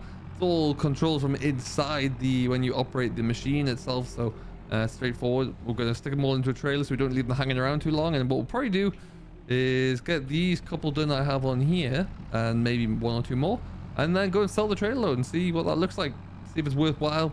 We bought the machine outright, so it's ours. I think it's around 40 grand, give or take. And so we've got, you know, we're in a great position considering we spent that already. And this is just another way to get money in without us looking into zero crops, using what we have around us. Obviously, we've put some trees into the middle of the field as well. So the idea being that we can at least use those as well as an additional source. Now, let's just drop those down there.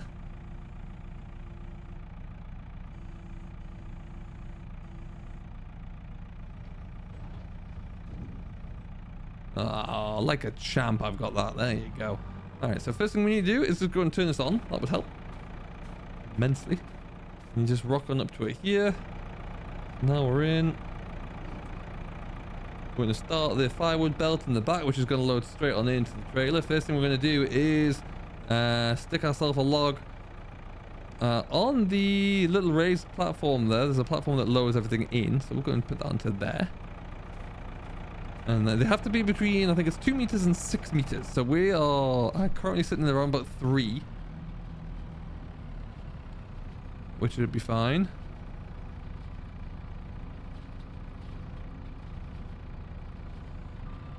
Alright then, we'll just leave that about there. And let's see how this goes, shall we? Good luck, everybody. There's 3 buttons I need to use for this one, so we'll get this going. So first thing we're going to do is just load this up, and it grabs it, sends it straight on in there. Love to see it. And now I can move it along.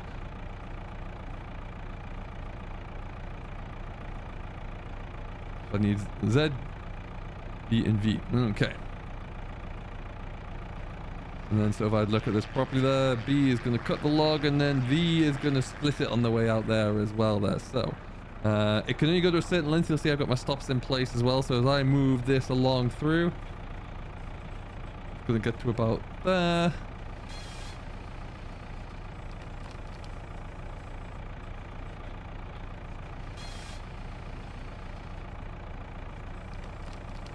That's that one up as well. And there you go, into the trailer. Look at that. Works pretty well. Do spill a few, clearly. And then they will all put themselves up there. So I like that. That's going to work well. We'll try it again. Spilling a few bits here. Don't worry about those. Excellent stuff. And then we'll just go again. It's getting dark here already. It's only 10 to 4.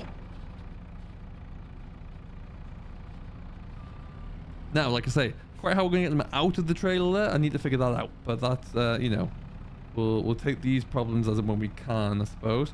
And then we're just going to do a bit of this.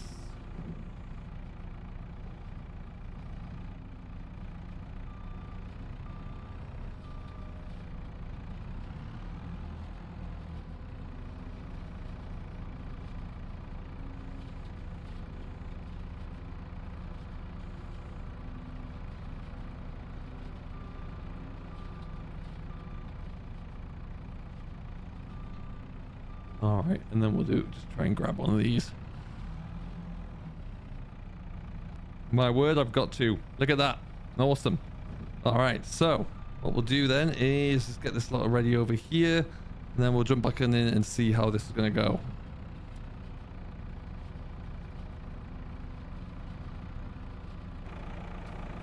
Like I say, not the quickest process, but we will get used to it. But we'll definitely get yourself used to it here. Let's load up that one instead for some reason. Okay. And then let's go across.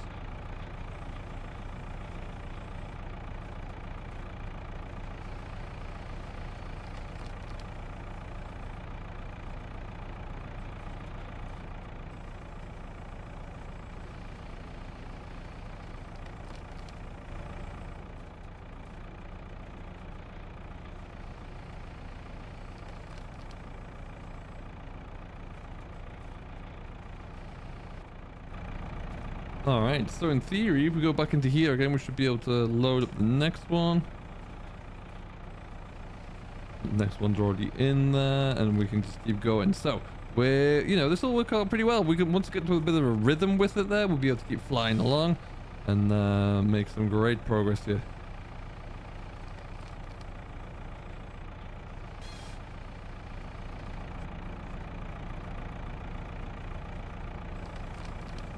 I do spill quite a few now and again, but then that's hardly surprising for me. They don't seem to like going through there too much, but it is what it is. Let me just tie this mess up here. And then yeah, they're slowly loading away up there. I'm wondering, I can probably reduce the angle of that belt actually, make it a little bit more friendly. Oh, there you go. Perfect. Yeah, that would be a little bit better. Okay. And then what I think I can do is even just drop these down a little bit closer towards the edge of the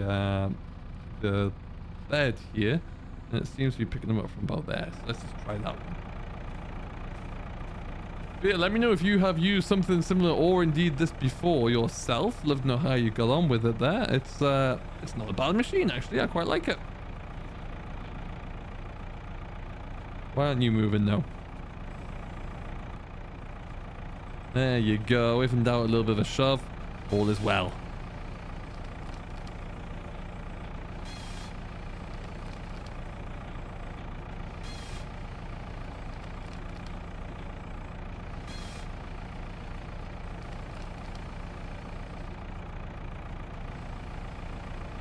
Alright, look at that. I think, actually, that's not looking like a bad load there. It might not be fully full, but we can take it away. There's a bit of a sample here.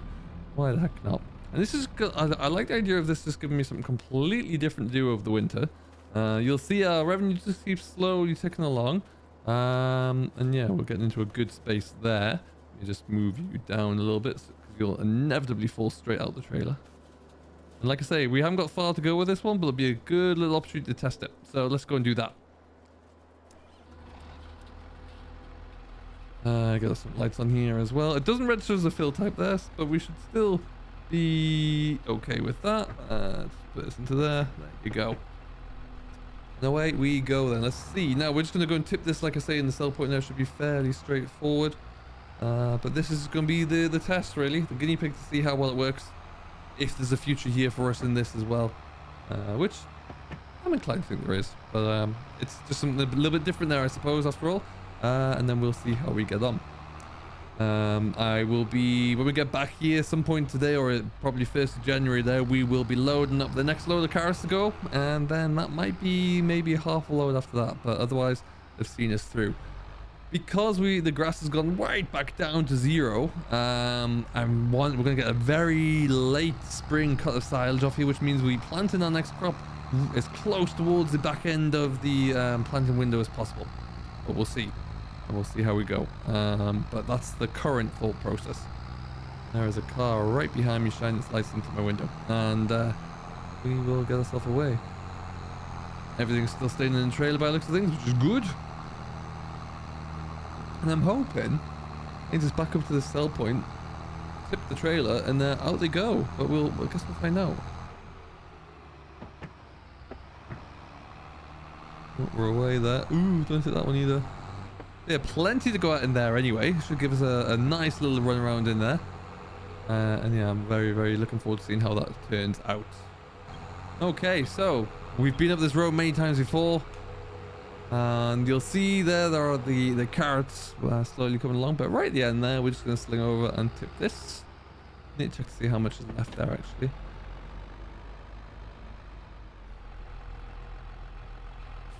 Getting a bit late in the evening now, the sun is setting, but still a great time to see how we get on here. I hope this works.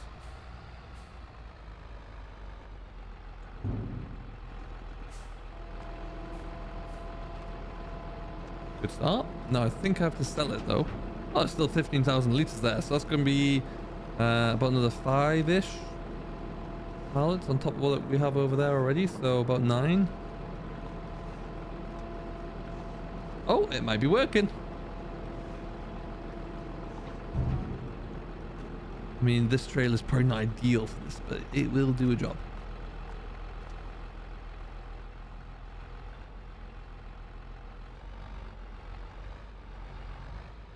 Come on, tip.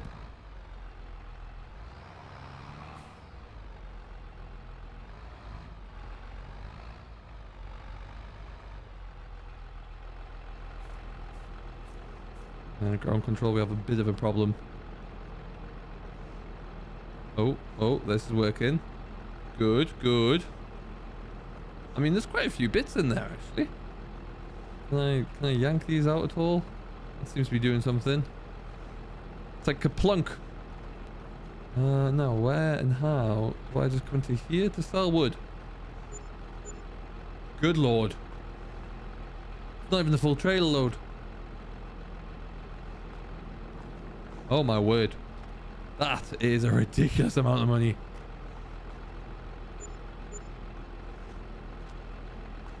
Wow. Yes, we'll be doing a lot more of this then. Yes. And we will see how that goes. New tractors all around by the end of January of this, right? Good heavens. So, there you go. It's going to be profitable. I need to probably sell about another 9 trailer loads similar to that to pay for the processing machine. And then we're done. So my heavens, we will continue with that in daylight over the course of January. Well, good morning everybody, welcome back to Meadow Grove and to the 2 hectare challenge. Today is the end of January and we are at a crucial point here really. This is the last of our carrot stock that we need to sell. Everything else is gone. We have been very, very busy and financially we're looking in a really strong place actually.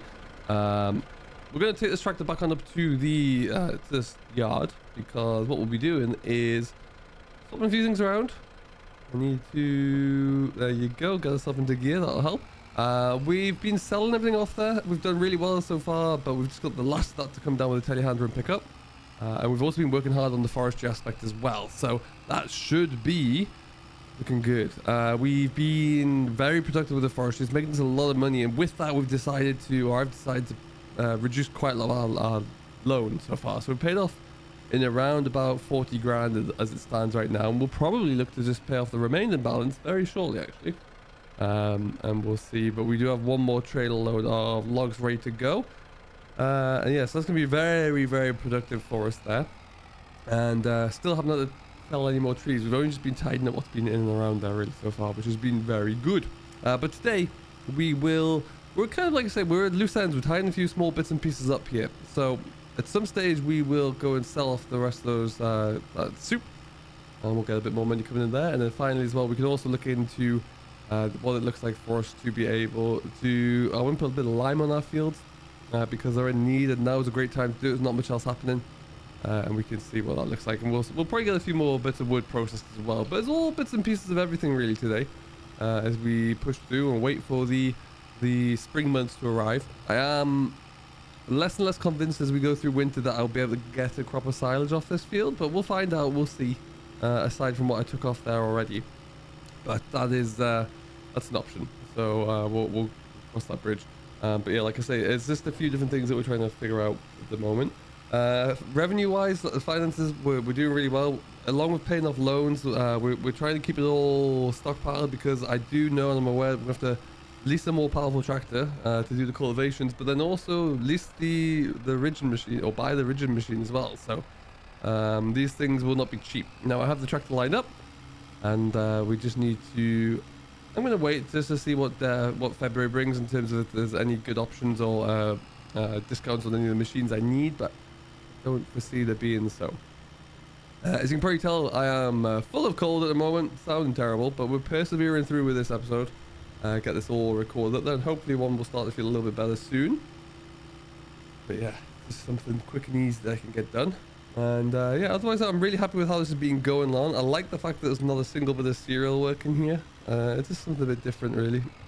Makes it a little bit more amusing, a little bit more of a challenge, I suppose, without it being a challenge, just to think about things from a different perspective. But we're going to park this trailer back under here, and then the John Deere's up here as well. I'll probably take that and go and stick it onto a spreader. Yeah, put a bit more stone down here as well, made this into a bit more of a yard, and depends upon how we do really for the rest of this year. There is a thought process that, you know, we could well look into, you know, at the end of this 12-month 2 hectare challenge, if we deem this is going to be profitable and if it's worthwhile continuing, we could look to purchase that small little grass field along the side there. I haven't done it yet because obviously it's still inside the 2 hectares, but that would give us something to do there for sure. Alright, let's see how that gets on. I haven't really done that while I was trying to do that, but it failed on both occasions, so let's just get ourselves over here. It's funny because right now, whilst we haven't got too much to sell, we are still making consistently good levels of income, and you know, the orchards are working well. You'll see our trees are growing well as well, so they are going to be felled at some point, and we can put those back through here. And then we might have to look into doing things like buying a stump grinder for all the orchard work that we're doing. And then we've got a chainsaw already, obviously. I don't think we need anything else there. Perhaps maybe if we continue with this, then something like the sapling planter as well could be an option. Alright, so leave that there for now, and we'll just take this one back down to the yard where we'll swap over for the telehandler. So yeah, we have our spinner here. We'll drive up to the store with the telehandler and grab those two. I got 2 bags of lime, which should be more than enough for the field.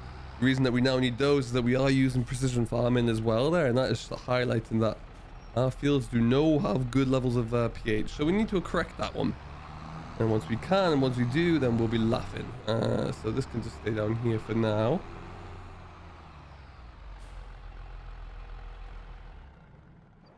Because if I show you one here, if we come on up, we're down in this corner, and if I go across to yield, wasn't ideal at all there, but there you go. And nitrogen is pretty weak, so we'll probably have to put another load down there before we drill.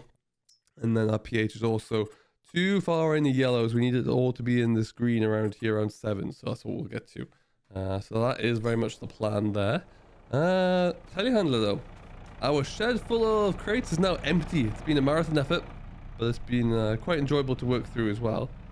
Telehandler's going to need a service soon by the looks of things, but we will stick on the trailer. We'll go and pick up those pallets in the processing factory, and sell those, and then that should, in theory, probably, I think there's quite a few there, so it should get us over the 150 mark, which is absolutely bonkers to think about. I've resisted buying anything right now. We might look at something today, but you know, there's been no real rush. We don't need anything right now either for what we're doing, so we can just continue as we are. But yeah, we're in a good position. The more and more that debt we can pull down there. We start off with 200 grand worth of loan, then we increased to 350, so we could do things like buy the processing plant and buy the chipper there. But now we've got that down to just over 300 again, so that's a nice nice bit of process and progress there. So if we can continue that, I'm more than happy. The idea being from the end of this challenge is to prove that this is, you know, this little 2 hectare farm, one field effectively, is more than capable of running itself and being sustainable.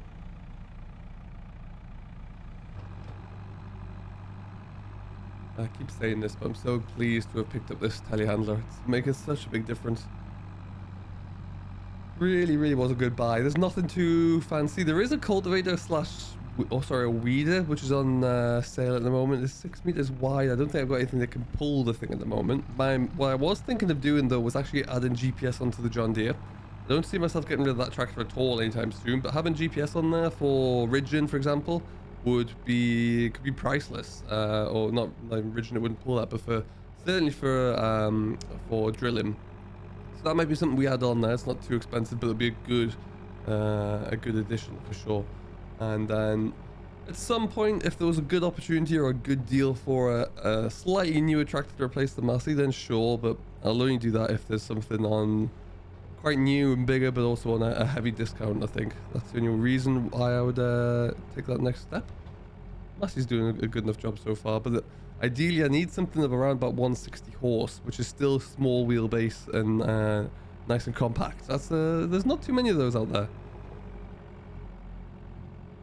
But the tractor that I've got for the spring work cultivation is definitely not compact. It's going to be a beaut. Can't wait.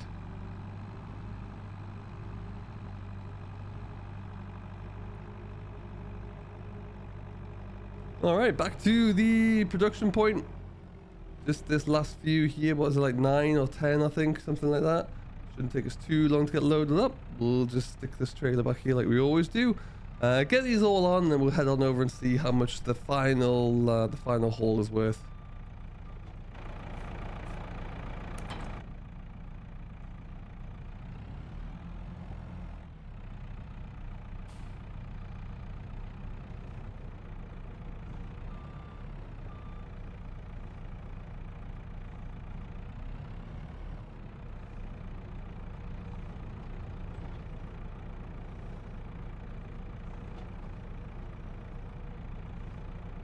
Ooh, I've managed to pick up 4 there. This is not going to last. I don't think. Got to be careful because this is worth quite a lot of money on this one. I think it's about 8 grand or so in here. Give or take.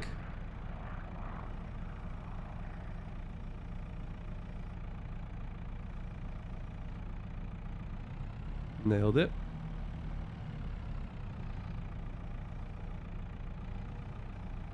And now the front one's stuck.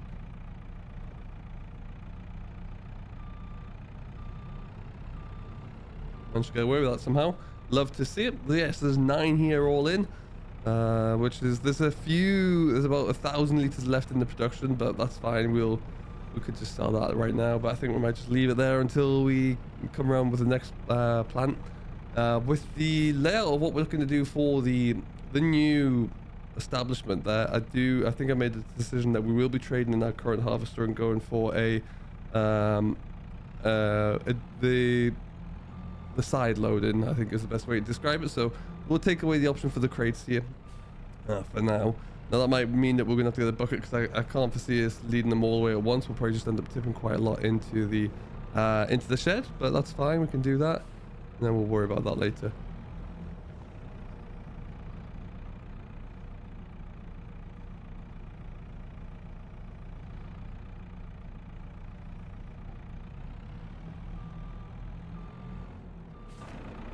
Alright, and done. I mean, it's not my neatest stacking ever, but it will do. There's one more left here. And that is us. First ever harvest on our 2 hectare farm is all but done. A giant carrot field. And we're, yeah, looking a lot better for it as well. I've actually really enjoyed the premium expansion so far. I haven't still got around to using all of the equipment, but all of that I have used has been absolutely phenomenal. Really, really has. And just the whole process of it as well has just been really, really good fun. Now, we don't have far to go with this, which is good. So we'll just take this one over to the, well, the store right there, and then we'll see what we can get. Actually, I had a load on here, but it was so full the other day that I couldn't pull it with the telehandler, and I ended up almost flipping the telehandler, can you believe it? So this is more than manageable, but in we come. I'm hoping that this will get us over the 150 mark, which will just be incredible if it does. But let's find out here, shall we?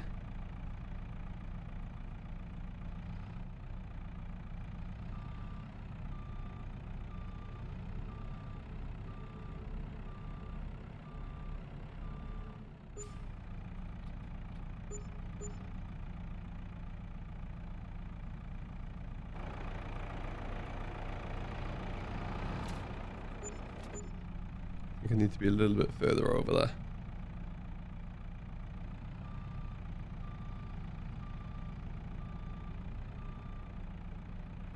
There you go. It's going to be close.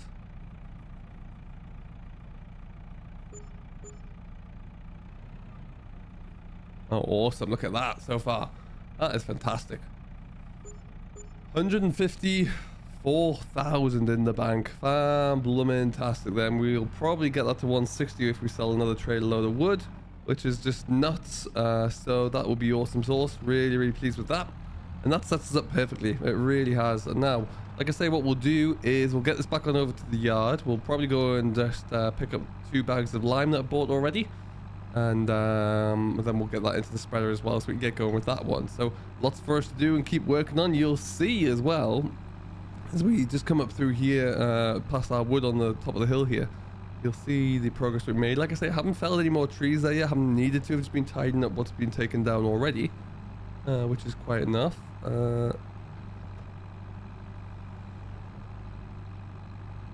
But yeah, there's still, I don't want to go too crazy with that every single day, because there's, you know, there's a lot of revenue there. So we'll just keep chipping away at that. Maybe do 1 tree a month or something, and then we can start to replant them in there as well, which will require a little bit more of investment into infrastructure, but it's getting cleared out, that's for sure. Which is good. I think we'll actually need to fell another tree before we can bring any more back, but we will empty what's in the trailers at the yard there now. So yeah, I'll go and get on with a few bits of road travel, and then we'll see you back down the yard very shortly. Alright, just gotta take our sweet time getting over here. Actually bought 4 bags rather than the 2 that I thought, so this was a slightly heavier load, but good old telehandler to the rescue. Not exactly convenient with any traffic regulations, but never mind, we'll just no police around here, we'll be fine. We'll get this one all, we'll fill the spinner up there. It's just that main field for now that we need to really tackle and make sure we're on top of. And once that's done, then we are all set to go.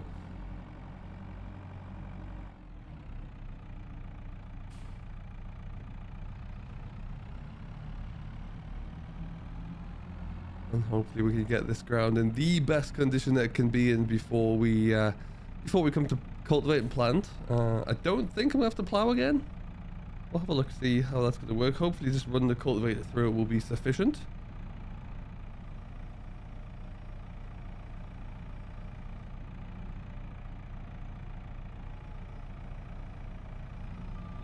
Yeah, we'll get ourselves ready over here. Now, as I said, there's not too much in here of any note or interest to myself at the moment. Certainly don't need a 41-foot vari-feed header anytime soon. But we will keep an eye on that one and see if anything comes through. Right now though, we'll just stick on our little trusted fertilizer spinner and then get this line put in.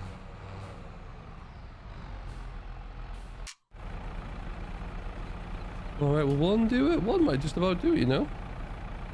Oh my, I have overshot. Whoops. Anyway, let's just we'll have some left over then for next year.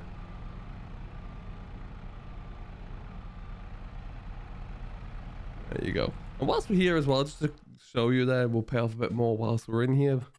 Paying off debt is always so satisfying. We're down to 300 grand now, just to pay off another 10k there, which is just magnificent. So yeah, paid off 50k since maybe November, and most of that has actually been just in the last month as we've really been ramping up the selling. So that's awesome to see. Really is. So let's just go and get this lime spread then, and then once that's all done and dusted, we can move on to wrapping up again a bit of the more timber process, and that'll be us done. So if we just go into here, should bring up our yield map any second now. There you go, and oh wait, there you go, we're into the greens. Look at that, much better, much better. And then yeah, we still have a bit of fertilizer left as well, so we could go and put that on now, or we might wait until later on to give us something to do in February or March even. But we're going to continue skipping through. We'll process a bit more timber as we go, and that's really it for now. It's just small little jobs to keep us going once all the big work has been done. So we'll probably at some point stick GPS onto here, I think. I just like the idea of having it on here, to be fair. So we'll look at getting that one done. And then, yeah, we'll bring you along to keep you updated with anything else we do. As you can see, these three fields, or this field's now in 3 sections. So each section, one will have carrots, one will have red beet, one will have parsnip in there, and we can rotate them through. And the idea being as well that we can make it into... Oh, I'm empty. That one quickly, my word. Why did we run out with that? Suddenly beginning to think we don't have anywhere near enough.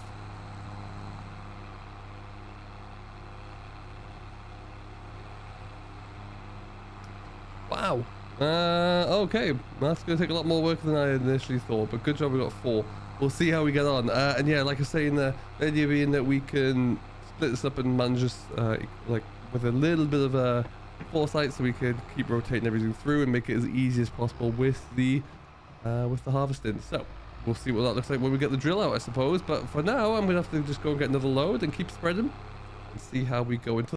Well, hello everybody, and welcome to a rather snowy winter wonderland. It is the end of February. We are struggling and scratching around for things to do because it's snowy, it's cold, and well, we're at a bit of an impasse for right now. However, there's some very exciting news to share with you. I have been busy. I've had a few opportunities come my way.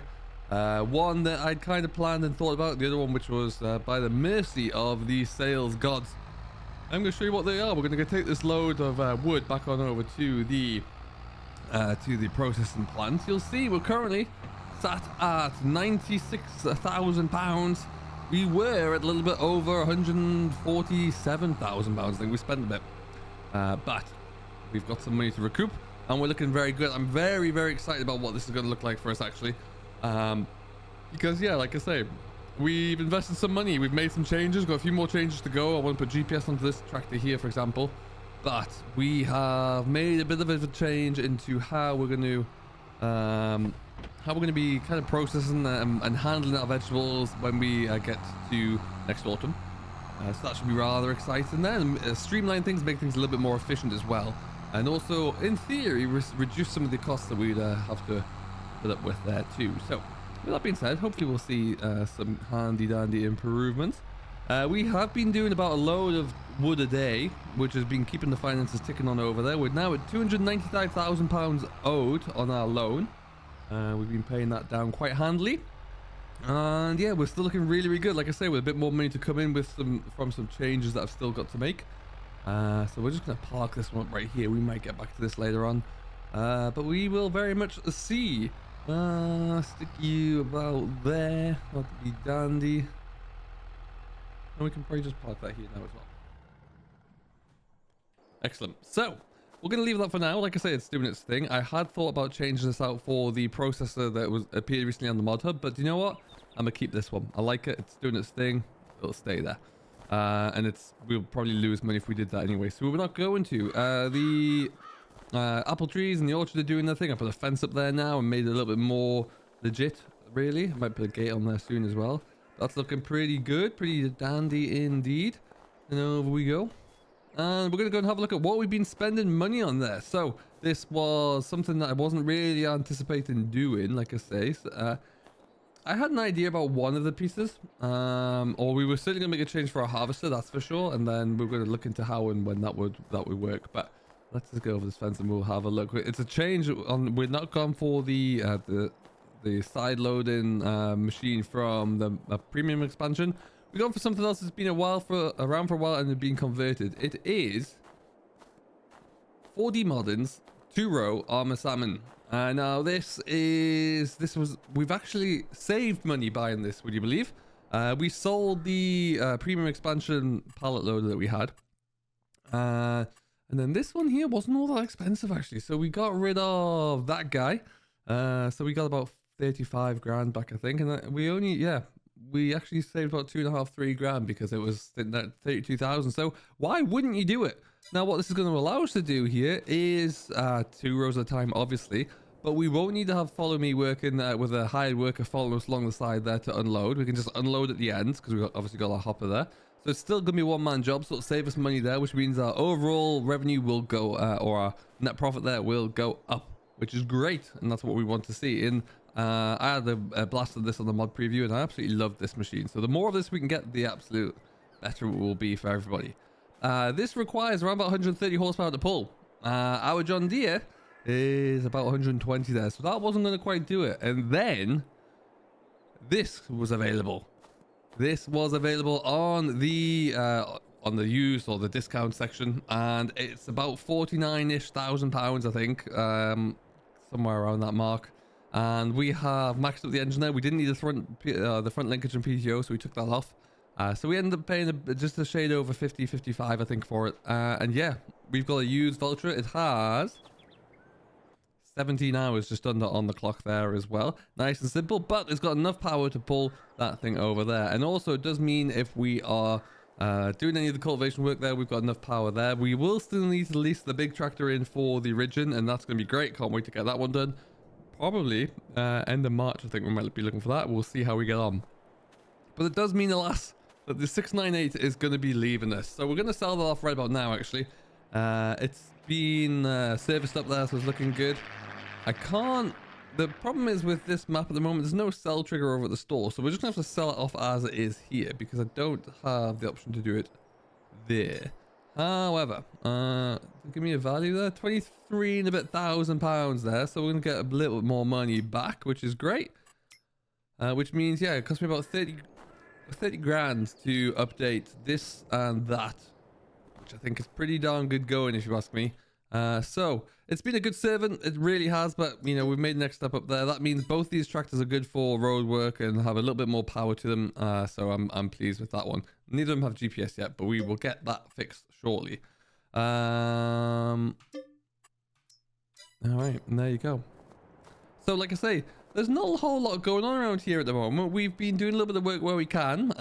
We've been doing a little bit of tree work here and there, but that's about it. What we're going to do is fast forward through the snowy month of February to see what it looks like for us when we get into when we get into March or early spring, really, and see, you know, see if the field's going to start turning, see if we can get some grass growing here as well. So we will just kick on. As you can see, there's nothing else that we really need to buy here. But yeah, we're still sitting very pretty at 117,000 pounds. So as we speed through, when we get to the end of this first year, one thing that we can look into doing, maybe because we would have completed that two hectare challenge for the first year, could add in that field there. That field there is only 80 grand. I say only, it's still a lot of money, but it's definitely feasible, and it's all grass. So what we could do with that is purchase it and then mow it all down, bale it up, and stick it into the BGA from a starting point. That's certainly an option. But what I'd love for you to do is let me know what you think about that in the comments down below. See if we should do it, and we will take it from there. The field was finished with spreading with lime, as you can see. Our pH value is looking great. Our nitrogen ain't that bad either, which is lovely stuff. We will hopefully come along to our... Obviously, this little bit in the corner, we're not too bothered about that. But yeah, we're looking good for nitrogen right now as well. So that's can stay like that way until we'll see what the rest of spring holds for us. And then see how and if we can, of course, get on with one more crop of silage before we have to cut this all down and work it in for the new crop coming in. So we'll very much see. Now these trees in the middle, we're going to keep these growing for a little bit longer before we do fell them, and we'll just have to see how that's going to work and what it's going to look like at the right time, because ultimately that's why they're there. They are going to be a crop for us to harvest as we make a little bit more money from the property. That's all the trees coming in there. They're doing a really good job. I might also plant some more of those just because the revenue that they bring in is just absolutely stellar. Really, really is. And there you go. Ba-bam! Look, we have grass. We have grass. Let's bring ourselves down a little bit of speed here. So the grass is very much growing. If I come back on into here, you'll see you could probably do with another bout of fertilizer there just to really push along. Because what I'm thinking of doing, if we bring this up and bring up our dates, we're going to be planting beets, carrots, and parsnips there. So we're in March right now. So I'm probably thinking we'll let this grow for another month into April, so that we can put another bit of fertilizer down here. We can plant these. We've got a large window in which to plant. So we'll probably in April there look to get everything mowed and cut, and then we can harvest it and get it ready to go for the end of the year there. So that's very much in my thinking there. If we can do that, I'll be over the moon. And I think that'll be a nice bit of sustainability. Look at the sunrise there as well. It just looks epic. So that will be the plan for here. Now that we've got the harvester in place, we can figure out as well how we're going to drill this in terms of, we'll leave a little bit of space along each edge there so we can get down the edge, of course. And then we'll put one row down the middle that we can leave empty so we can get into start harvesting there. But we'll see how we get on. But yeah, ultimately, I'm very, very excited about this. It's going to be rather cool. And then we can look at probably the end of this month, getting ready for our, getting ourselves ready to go with the tractor we're going to need for the cultivation work. I've got that one all lined up ready, but we will save off on that for now. We'll probably actually, I think what we're going to do right now is get that vulture put to work, put the fertilizer spinner on there again. It seems to be a lot of the work I'm doing at the moment is fertilizer spreading, but really there's not too much else that we can do. It's going to be a very short update episode today because it's midst the winter and there's really not much going on. However, we can, do I even have any fertilizer left? If I do, it's in here. Ooh, I have a bag. What is this? Seeds, solid fertilizer. Oh, okay. So we got some fertilizer left. We can work with that. That's handy. And we can use our new tractor.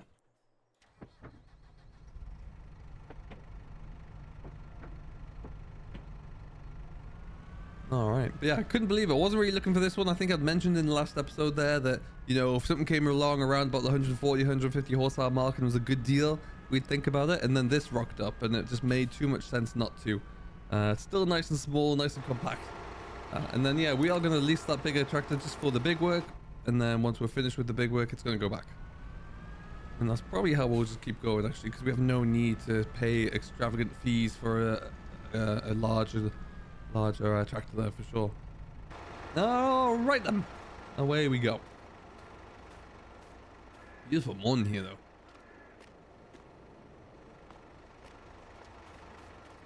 Into the old faithful.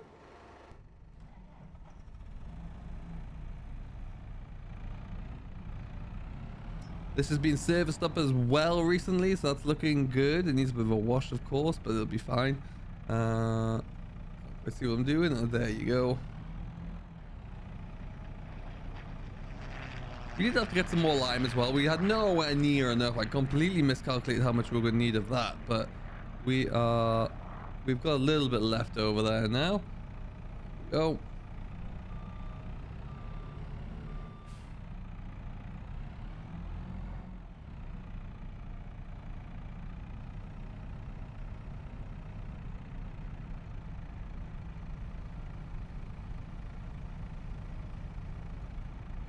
Ooh, there's not much there, is there? Oh dear.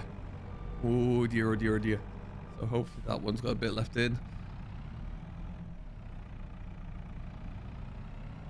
Ultimately as well, we will be, one of the other things I'll be looking to spend a bit of money on soon, and we might look to see what it's looking like now. Now that I know I've probably got about another month until we need it, is the ridger that we'll have to buy. We have a plow, that's great. We've got a cultivator, which is not the, it's not the biggest or anything, but it will do a job. We could maybe, if we see a good deal, look to upgrade that anytime soon as well, now that we have a little bit more horsepower that can pull the thing. But yeah, we'll look into that, and then we just need to get the ridger, and we're all set from there.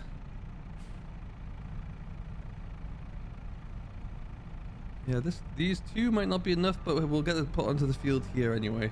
We'll see. Nice and basic cab inside here as well, I think, which is why it was that little bit cheaper, but for what it's going to be doing with me, I do not mind in the slightest. It's going to be perfect. GPS will put onto the John Deere, I think, because that'll do the drilling work. Let's just see if this is all set. Looks like it is.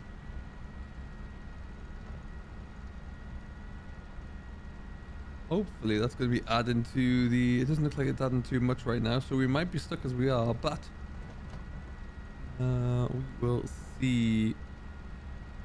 Perhaps it might be one to the next stage there. Anyway, we will keep going. We'll see what it looks like, and we're going to keep doing a few more logs as well. Maybe 1 or 2 more trade loads, or at least keep going through the month of March, because I do feel like in April we're going to start getting quite busy all of a sudden. So we will make sure that we can accommodate that. But really, I just want to bring you a small update as to what we're doing and what we've been able to do, because everything's changing, and we've got a whole new lineup of tractors. Well, a new tractor to the lineup, I suppose. But yeah, it's great. I'm really excited by it, and I'm really enjoying where we're about to go with this whole project here. So stay tuned to it for more to see if there's anything that... I'm just going to knock this off because I don't think we're adding anything. And we can see now, before we go and wrap this up, I don't really think I need a Fendt 900 Vario MT, nor do I need a Fendt Ideal. So there's not much there of any relevance to me, but it's always worth checking. Like I say, the things that we do need next will be this guy. That's something we're going to end up buying, I think. And then we might at some point... We have our 3-meter drill. That should be fine. Yeah, and then that's... The main essential thing would be that. Now, of course, what I could maybe look into as well, and a lot of my work will be done just through deals if and when they arrive, will be maybe a new trailer, a larger trailer. But again, I can work with what we've got. I'll get a bucket for the telehandler because we'll probably end up tipping a lot of the produce just into the shed in cold storage until we decide to take it away throughout the years. So that's what we'll be aiming to do there as well. So I think that's the plan.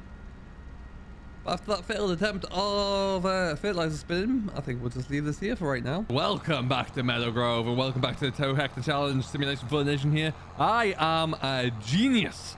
If you listen carefully to quote Jeremy Clarkson, you can hear my genius at work, because my plan has come into play. 1, 2, 3, 4, 5, 6. Okay, we'll leave that. It's actually going to be a great little solution. It is the 1st of April, and we are already mowing first cut silage down, which is great.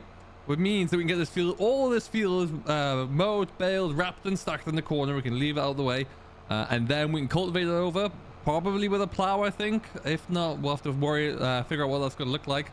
Get it all cultivated, and then we can begin to establish our root crops as well. So we're multi-cropping these fields without doing any cereal crops in there, which is the key thing. So it's going to be really good. What we're going to do is just finish off mowing this. The new, the big tractor has been leased in, and it's here. So we have something that we can use to do a lot of the heavy lifting. We also have our new to us Valtra, and also this cracking John Deere here. And I am sorely tempted to buy the tractor that we have, but we'll cross that bridge soon. What we're going to do right now, though, is just finish mowing this down. You'll see we've already got the bit done over there.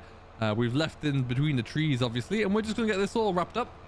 And then we haven't got a baler yet, so we do need to go and pick up a baler. Last time around, we leased the McHale Fusion, which is great and everything, but it doesn't do 1.5 or 1.25 meter bales. So we could go for something a little bit bigger to do 1.5 meter bales. But yeah, I don't know. I quite like the McHale. But we can get going with it at least. That's the main thing. So what we'll probably do is look to take advantage of this beautiful weather we have. Like I say, nice and early doors. We've bought a few bits of equipment as well that we needed, so we're still sitting pretty.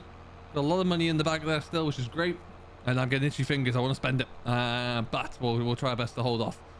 So what we'll do is just kind of get all this little bit here done and dusted, and then we can, well, review the plan, go and choose a baler, pick up a baler, make a decision as well on what we're going to do with the machines that we have, because good lord, do I want to buy our leased tractor. The temptation is real. But yeah, I mean, if we did that, we'd probably have to get rid of one, and I quite like the two that we have here when we're doing the root crop work are perfect, and we only really need the big one for the establishment here, to be fair. I got it now because I thought it'd be nice to have on the baler. We don't really need it. The Vulture can pull the baler, as can this John Deere. We proved that last time around, so you know, it's all a case of nice to have and maybes, but we'll see. But we have gone quite well here and got this field for the most part done. We've just got this little last bit up here to take care of, a little triangle section, which is going to probably be a little bit awkward, but you know, it's good to get it done. It's all bales as well, so we did very well for the silage bales that we made here and that we sold into the BGA, so we'll be looking to do that again. And it's just a really nice, reliable and slow drip feed income, which is exactly what we want. So that's going to do us really, really well, and I'm hoping that we can really boost us on at the end of this year when we get to episode number 12, which I do believe is going to be in about 4 or 5 episodes time, if memory serves. We want to be in the position that we can look back on this and say, hey, you know what, that worked really well and we are sustainable. I want to try and pay down our debt as much as we can, so we might look to use a chunk of this money to do so, because we're at 300k now, and if we can get really down close to that 250 mark or lower, then you know, we are laughing. And we're proving inside a year there really that we can really pay off our debts and increase our equipment and our operation, but really take control of everything just off of 2 acres as well. So that's really, really cool. So that will be part of the plan.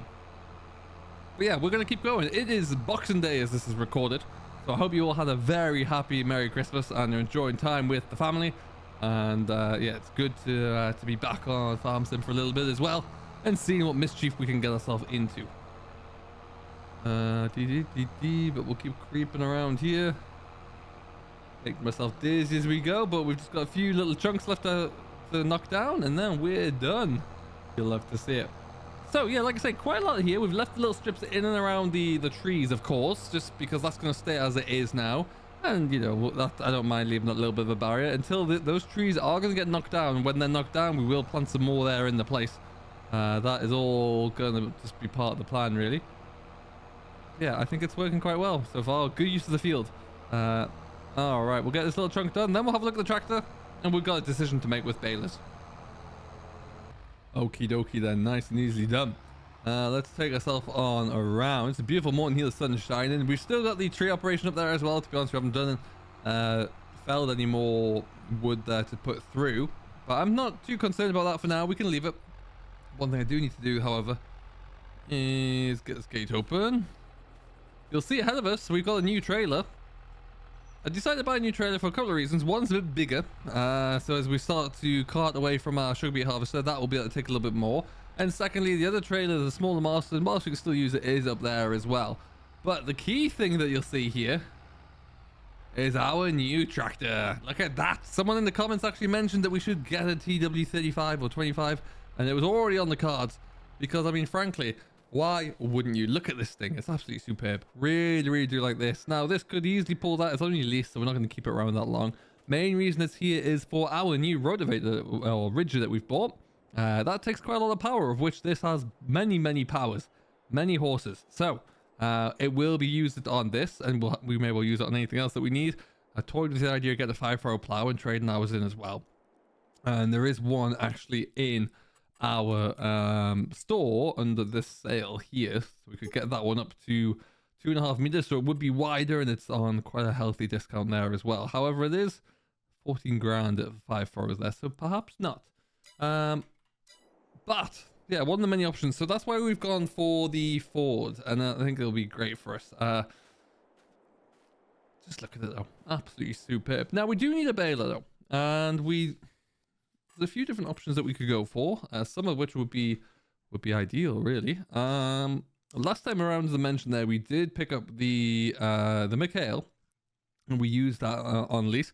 1.25 meter bales there, so the other smaller size. Ideally, it would be cool to do something which is a bit bigger, which leads me into, well, either the Pottinger there or the Fent or the Massey. I'm kind of inclined to go for, yeah, to go for 140, 140, and 150. I'm inclined to go for one of these two, and I think I might go for the Fent, you know. Let's get some green wrap, because why not? Wrapper is standard, and the other option, I suppose, is with the bale turner. I don't have a grab, so it's gonna have to go that way, and then because I'm only on pallet forks here, so we'll go for that, I suppose. And lease. I could even afford to buy that, you know, but I think what I should do to temper any of my urges to spend money on machinery that I don't really need. Let's just 295 grand there right now. Let's take that down to 250. And there we go. We're at 57,000 pounds there. So we've still got money if we need it for anything that comes up. We've got, from what I can see and think, we've got everything that we need to establish a crop. We've got a ridger, we've got a plow that we can use, and the cultivator as well. But of course, before we get to that, we need to get this baler done. So, what I'll probably do is just, this can go back into the shed for now.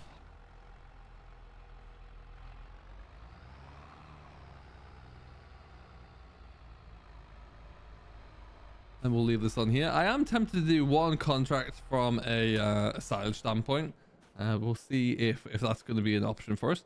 Now that could well pull the baler, but that's not very fun. We're going to go for the big shouty Ford, and we're going to drive that up to the store to pick up the baler. In theory, we're just going to go straight on in and get it done. And as soon as it's baled and we get this cleared, we will start with hard worker again and get it working through the field. That is my aim. I'm thinking as well, because we're going to be coming straight in and doing work, I'll probably just stack those bales there rather than where we had them last time around, which was in the corner here.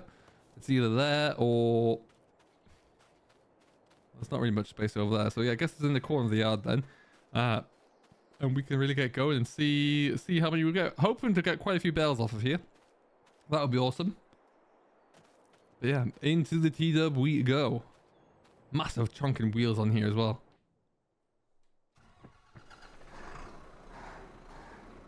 Oh, listen to it. It's got a bit of a bark about it today. You'll love to hear it. Okay.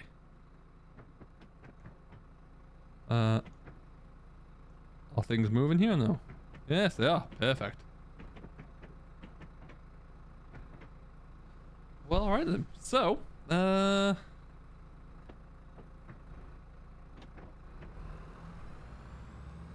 but just listen to that.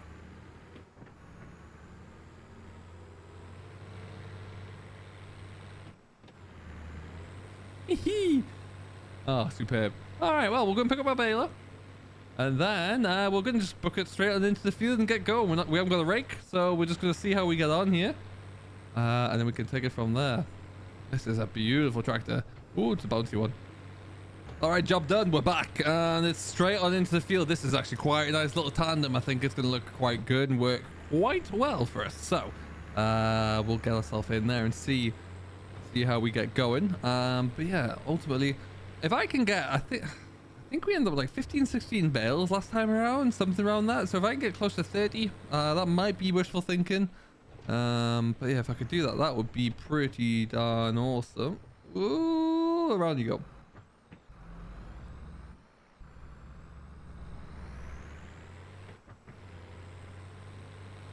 Just listen to it. It's unnecessarily loud and I love it. We're going to have to unfold this as well, I'd assume. We're going to start in this little section over here. Unfold. Oh, let's turn on.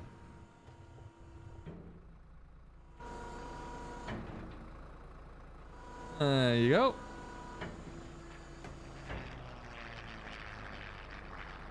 Looks pretty mean, doesn't it? I like it. I like it a lot.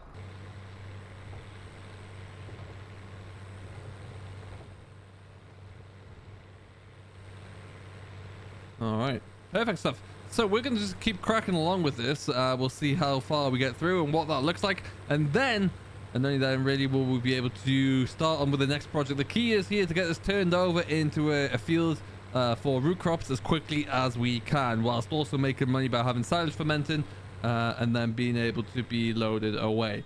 So that's all part of the plan. And we'll see how we get on. The first few headlands here are all around the entirety of the field. And then the rest of them are all kind of in their blocks.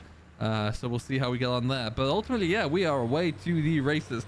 Leave your comments down below as do you think we should buy this outright. It's about 60 grand to do so, so there'll have to be some machinery shuffles around there. And also, how many bales do you think we're going to get out of this field in total? Be curious to see what numbers you think of. Well, hello everybody, welcome back to the 2 hectare challenge on Meadow Grove. We are busy getting after it today. You can see we finished the bale and everything. It is middle of April here. We're going to skip through until we are finished here, and then we'll be into May where we'll be planting. So we're clearing our fields today.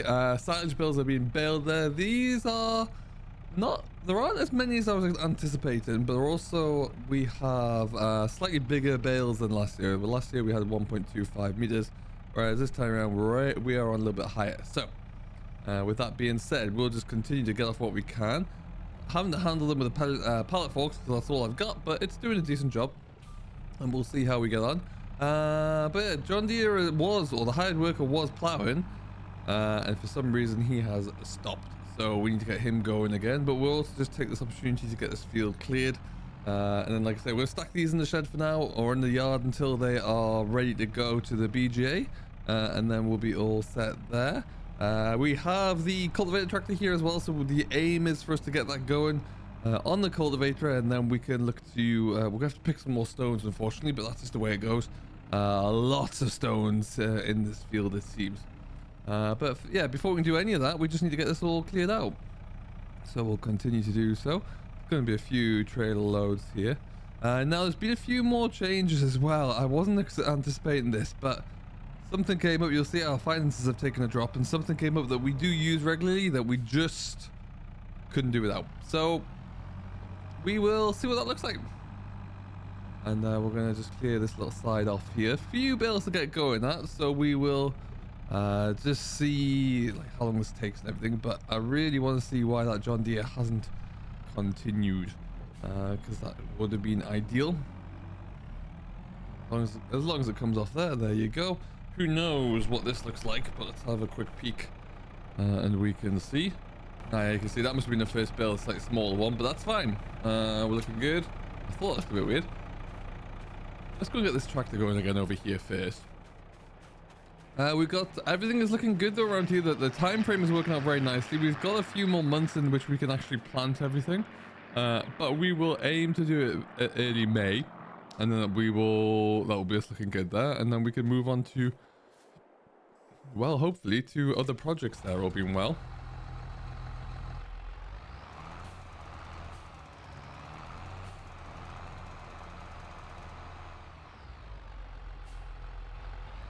All right, and then so let's just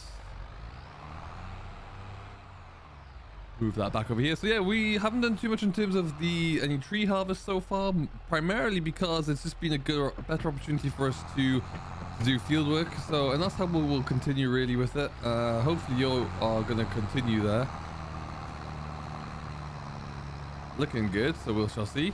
And then yeah, but we have got quite a few bales left to go. 1, 2, 3, 4, 5, 6, 7, 8, 9, 10, 11, 12. So that's probably going to be a good another load in a bit.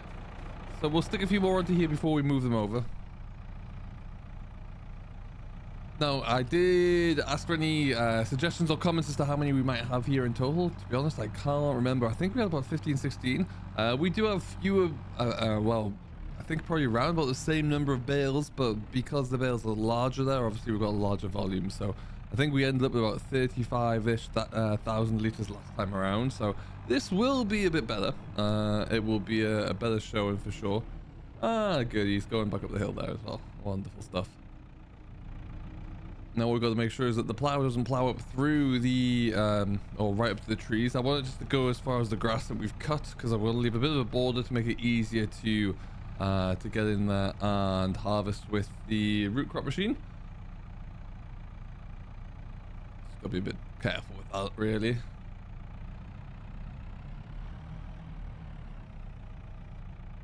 This might not work too well for the top layer. We will have to see.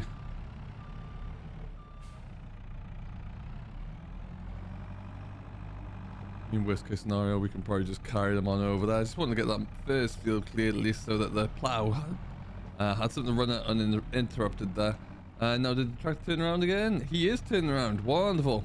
Whatever stopped him the first time, I don't know.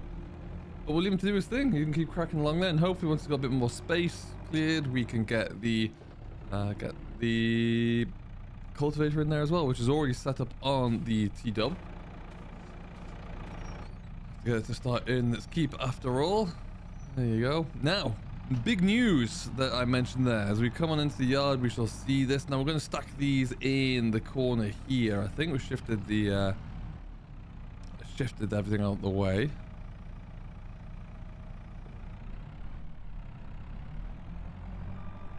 Alright, now obviously T-dub is on the cultivator there, ready to go. We've leased in the stone picker as well, because I just have a sneaky feeling we're going to need that for a lot. But the baler, we leased in this baler with the T-dub last time around, and we got the work done there, which was great. And then, no joke, when I finished baling, I parked it up there. I thought, oh, I'll come into here and see if there's anything of value that I could purchase. You know, see if there's anything that would benefit us. This baler was £29,000, about 50-something% discounted. So, of course, I bought it because ultimately that will be paid for by the time we finish with the selling the grass that we've baled today. So, it just made no sense not to. So, with that in mind, we now own a baler, which is absolutely wild. So, we own a baler, we own a mower as well. So, in theory, we could do a few more grass contracts as well if we really wanted to. Because I'm thinking, what we'll look to do for this is obviously a 12 episode challenge, but if we were to continue it further on than that, the next day or the next step for me would be to consolidate our position, pay off some more of our loan, get that down to, well, as close as like 100,000 where possible, or if not less, and then we can really look to progress and move forward from there. So that's what the plan would be. Now having this would allow us an extra bit of a kit that we wouldn't have to rent is great. I can't remember what the rental cost was that, but I think it was about $4,000 or so. It wasn't cheap. So we were able to move forward with that as well, which is fantastic. So really happy with that. And that'll just give us a much better starting point as well. So we'll see how we get on and see what the future can hold for us there. But yeah, I think it's great. And who you couldn't really turn down, I don't think, at 30-something grand, so, or 29 grand. So absolute steal. And we will look to try and get some more money and really make it earn its keep there. Because right now, with this one field, obviously it's not necessarily worth it, but you know, it would still pay for itself. But we could still make quite a tidy profit if we took on a few extra contracts there as well. So we'll see. We will see. I do believe as well the Valtra can power it without having to have the T-dub around, so that's good news. The John Deere as well, another reason why we've got a little bit less money in the bank. John Deere now has GPS fitted, so that will be on the drill by the end of this month, which will be great. And then we'll be laughing, really. So I'm going to get a few more of these bales brought in, and then we'll get back on with the cultivation, really, and see what our update looks like there.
Alright then, so that's the first load done. Not very stacked very well, I will be the first to admit, but they are stacked. And what we're going to do now, I'm going to hop on out, go into the beast, and get this going with the cultivator on, really, and see if it's going to rip out any more stones before we bring in the stone picker itself, because I have a feeling that it's going to, and I don't have to do that twice. So we'll start that way. Plow's made a good bit of progress, which is good. And then, yeah, we can follow on suit behind it. Once that's done, and once we picked all the stones off it, which would be a bit of a laborious affair, we can get ourselves in with the Ridger on the back of here, which is ours, and then the John Deere will be in to plant. So the idea being as well is that on each end of this field, there will be a little bit more of a grass border than we had previously, so we can actually have a bit of room to move. But we'll also be putting in a little bit of one strip up the middle that we can work with as well. So that will, I might just put that in as a cover crop. But the idea being that you can get in with a cover crop there, and then you can just cover it all, and it'll give you space to work in. So a strip to harvest through the middle, which will be nice and easily done. Now, let's just have a quick look. See, we'll shuffle this down a gear, maybe lift this up and go backwards ever so slightly.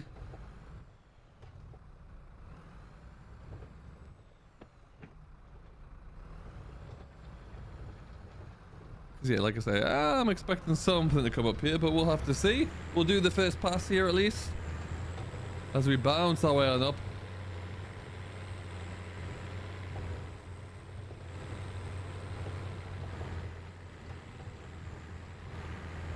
Does seem to be ripping up a few extra big lumps. Alright, it is what it is. We will get that all tackled. Perfect. Alright, the hired muscle is doing its job. John Deere is ticking along nicely as well. We will come in, we'll shift this one last bale here. We'll keep a close eye on what that John Deere is doing, because I don't want it to get too far ahead of us. Oh, I don't really want it to cut through there. That would be disastrous there. But yeah, then we got maybe one more trailer load to clear over there. So all looking good. We'll jump in the JCB. Perfect stuff. Good bit of old iron working for us there. Now, like I say, these aren't stacked very well. That's smaller bales on the top there. It's a little bit tricky with and cumbersome with the pallet forks, because the bales are sticking, and I don't have anything else yet. So, I mean, realistically, they're only going to be here until they are fully fermented, and then at that point in time, we'll be shipping them on. So, they won't be taking up too much yard space for too long, or at least that is indeed the hope. And we can see. So, I'm just going to clear this one bale here on its own, and then we'll go and bring the trailer out.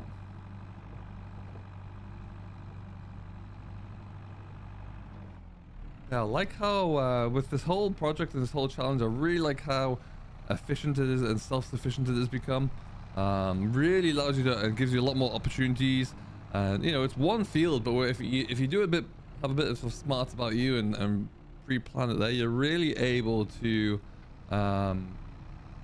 make a lot of money off it, really increase your revenue, and yeah, it's looking fantastic. So long may that continue. We're probably gonna reduce our timber output, I think, on our firewood output down to maybe 1 tree a month, and that'll just keep us ticking over there, because there's a great opportunity to make money and with other sources at the moment. So we'll do that, and the firewood work at least is great for us in the winter months. So we'll probably leave that for them, and we'll see what that looks like during the late autumn.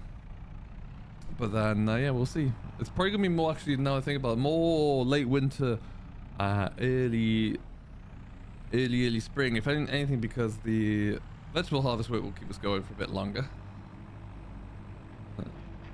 Okie dokie then. So we'll continue. We're going to park through here. I might as well increase those trees down to there at some stage just to really split these off, but we'll have to see.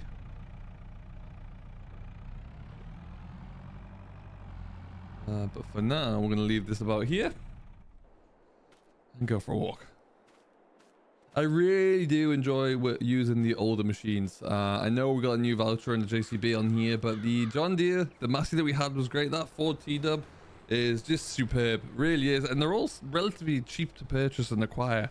And really do see a huge savings there, and they get the job done, which is awesome. We'll probably look to maybe change a few things around over the course of next year, but really, realistically, we're in episode 8, I do believe now, so another 4 episodes to go, which will see us through to the end of this process, and then we can take it from there and decide how we're going to proceed. But we're clearing fields, we're turning over ground, we've got a lot of stone picking and cultivation work to do, but that's fine, we can achieve all of that, and we'll see how we get on. But yeah, ultimately right now, it's all working very nicely indeed. We'll probably look to see if we can find a good contract to take on for the Balin.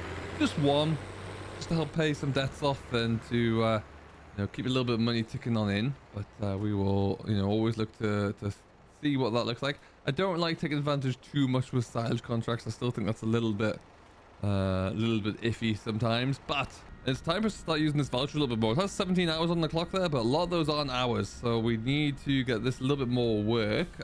So I mean, sure, when we get into the autumn it's going to really pick up, and we'll probably kick this onto the stone picker when we're all said and done here, which we'll handle with ease, and then yeah, we can start to make it some money. And then when we do get around to the harvesting, this will be on the harvester, I'm thinking.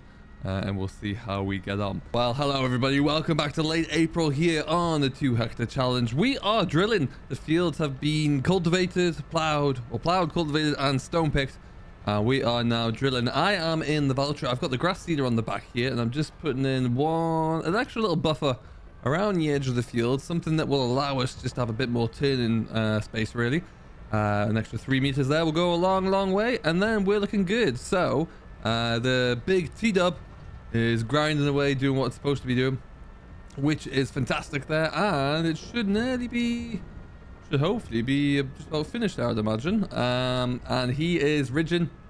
There it goes, in the rain, but it's still flying along through, and you'll see I put a little bit more of a headland down here as well, so that will give us a bit more space to work into. And then now really John Deere's set up. It's got the GPS on there, it's also got the row crops on.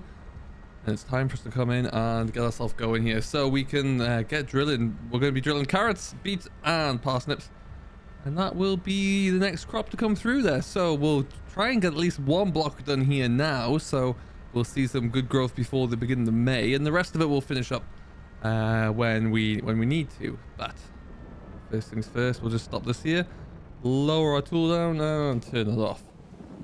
Yeah, we already put the seeder on there, we filled it up, that is all good to go.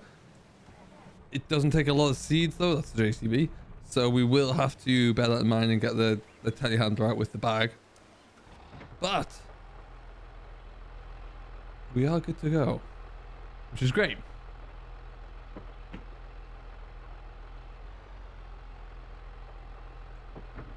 And we'll just creep our way out here. Then yeah, like I say, GPS is on, so we'll get that set up there. We'll also figure out which row we're going to skip, and then I think we're going to put a cover crop down through that row, or maybe just grass, I don't know, but we'll put something in there. Might as well put cover crop in, just to keep it in good nick, and then we'll be able to have a space for the harvest to start. We might do 1, we'll probably do 2 passes, I don't know, but we'll figure that one out. Actually, maybe 1 will be sufficient. And yeah, some nice rows. I've got to tidy up this end a little bit here because I hadn't got the grass drill going before Buddy Boy got a good head start actually. But as you can see, it looks like we've got red beets here, so we're going to start with that. Let's have a look, see. Yeah, red beet, cool. All right, we'll get ourselves sorted out with our GPS lines, and then yeah, we're all good to go. Let's just see what that looks like now.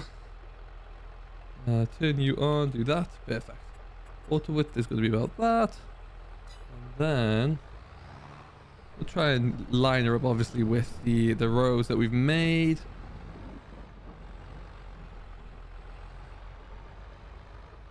Let's do that for now. Let's see how that takes it.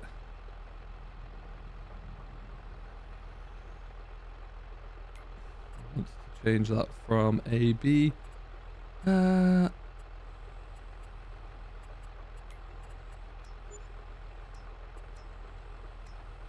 A plus direction.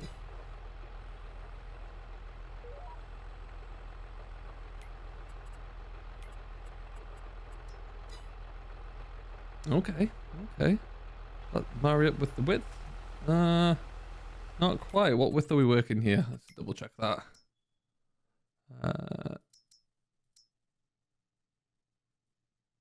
It is 3 meters. Okay. Well, we'll give it a go. We shall see.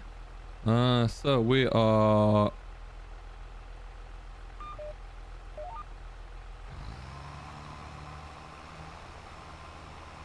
Lower that down. Alright, we're planting. We're blooming planting, people. Can I tell here? Not really. Little bit. Actually, no, I can. That's a lie. I can. Good. Alright, so we'll get this in the ground. It's using seed at a nice slow rate as well, which is good. And everything is coming through, looking very nice indeed. We'll have that one row to do on the other side when we get up to the top here. Now the idea is we're gonna miss a patch in the middle. We're gonna miss a path, which will give us all the space that we need to lift that up there to start, actually, because it's gonna be a starting line, which will be fine. Now what we will do is just finish up this one over here before we go too much further without trampling over too much. Need to also figure out which button I configured the farm stick to have GPS on, but it's working. So this is the this video is coming out to us on Tuesday here. I'm currently actually on the way back from the UK. I've been back over there for a little while, so there might be a bit of a slowdown in videos. Will be Tuesday, Friday, I would imagine there, but hopefully everything is going well. And yeah, you're all caught up to date with everything, which would be great. And a bit further, and then we'll lift her up. Excellent stuff. All right, and then we just keep going, really. Having that forward round's been great. It just gives us all the extra power that we need, because we are a little bit light in places, so that does help significantly. Pop you down. And all right, but yeah, this John Deere was always going to be the tractor that we'd end up sticking on to the seed drill. And yeah, I think it's going quite well, actually. Quite pleased with it. Row crops on here as well. I don't know what that's doing, but it's going backwards. And yeah, we'll get this field all looking good. So the total output is going to be a little bit less, obviously, because we have a few differences since we were last harvesting carrots here. We've got tree strips down the middle there, which we will be coming to. I don't know when they're going to be ready to harvest, but they don't look too far off. And then we'll harvest them and then replace them again. So that's part of the plan there. Let's stop there. And then yeah, we'll see how we're getting on, but there's still going to be plenty to come off here. We are making 3 different crop types as well, and we'll be looking to continue to rotate what we have in each field each year. The aim will be as well that if we can get this harvested by, say, November. We'll have a quick look here as well. At the moment, we shall see. We're drilling right about now, which is great. And then we can begin to harvest it probably as early as September, actually. So if we get these all cleared by end of October and grass drilled, we'll get another early first cut silage off here as well. And that's how the rotation will continue.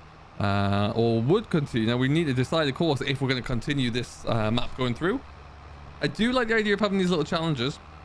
And as we get towards the end of this one, we might look into possibilities of either doing a similar challenge, but on a different farm. Different map perhaps there, but either way we will leave ourselves open to opportunities, and let me know if you have any suggestions as to what we could do there as well, what you think would be a good practice for us to try. Because yeah, like I say, we're open to it, and I think it's quite cool just to do something a little bit different there and really stretch yourself a bit, think outside the box. Because yeah, that's going down quite easily. Now what we'll do, like I say, we will just scoot back onto this one. One of these buttons, not that one.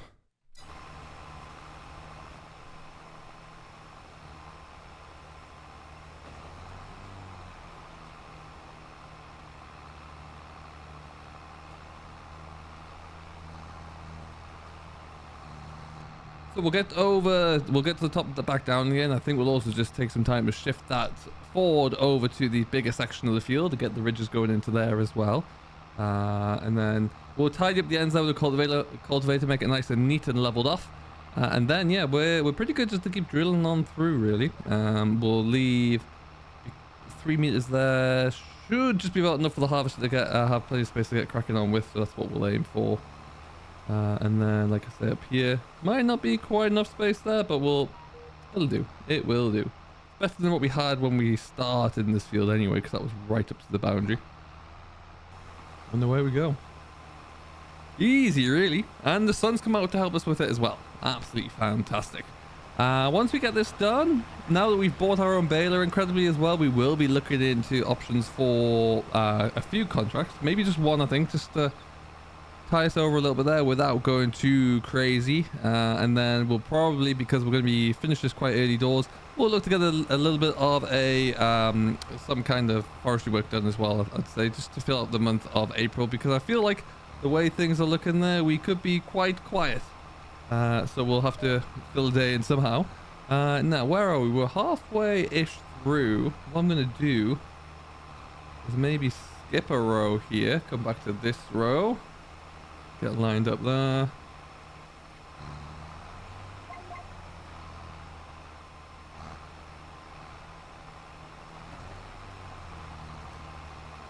Now, this row that we're on here is going to be the last of the rows, I think. Maybe one more over there, actually, because we're a bit too close.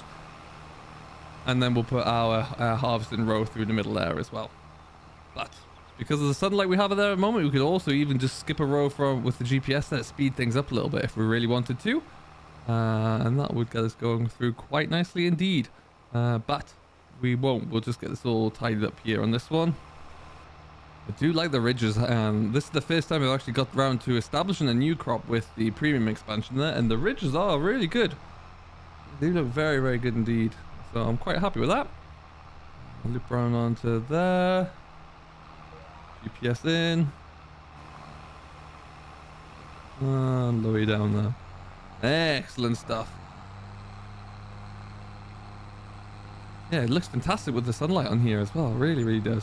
Let me know what you're thinking of the premium expansion, how far through you've got with it, and if you're still using it or if you've reverted back to whatever you were using previously. Let us know. I'm intrigued. Yeah, I find this just a very good addition. Really, really pleased with it.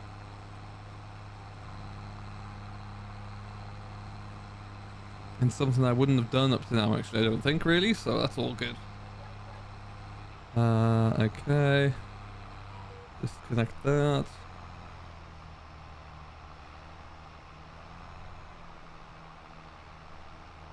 I feel like I might have wanted to leave myself a little bit more room there, but oh well, the deed is done. Now we just need to check the light in to see. So what we'll probably do is skip that row and then stick it into there. And that will be yourself in and straightened up. That will be the row that the harvester can start on, and then it can build out from there quite easily, and it's got plenty of space to get around the far side as well.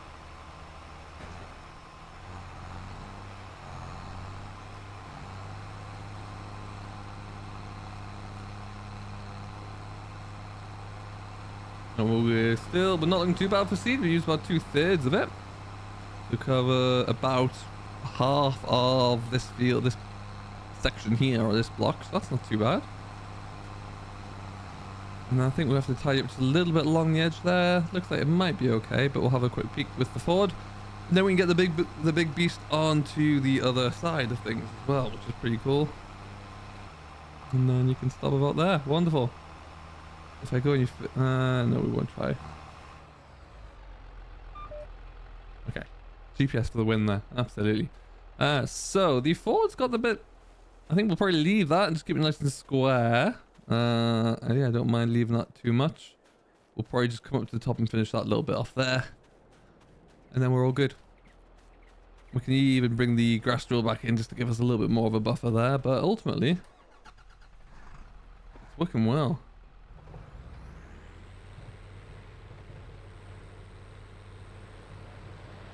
Some beastly looking animation on there as well. We'll get out and have a quick look at it when we get up to the top here. But yeah, it's looking very good. Really, really do like it a lot. And yeah, so like I say, red beet in this one. We'll probably stick carrots in the next one and parsnips in the far side. And then we're good. We'll be flying through here. And this is episode number 10 now, I want to say. 9 or 10 at least. So we've only got 2 more left to go really before we've completed the challenge here that was originally set. So we'll have to see how we're getting on, and what we're going to do and what the state of the farm here will be in. And oh no, lift up, but let's not go on that angle there.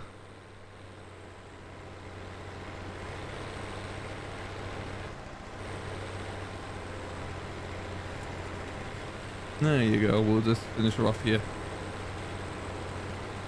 Yeah, so like I say, we'll have to see how we're looking and see what the next steps are. But really, we're flying through it. And that is the end of that bit there. That's great. And then what we can do is actually just take this straight back up. Start on the other side here.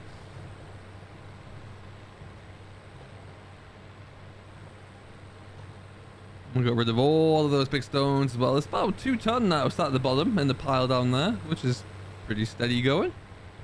Okie dokie. That's where our line starts.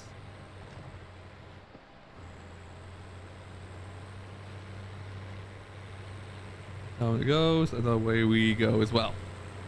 All right, and that is going to be our line for us to go forward there. So we'll set hide worker away. We'll just follow it. There's some stones coming through there, incredibly. Look at that, though. Isn't that good? Hopefully it mashes those up. We'll never see those again.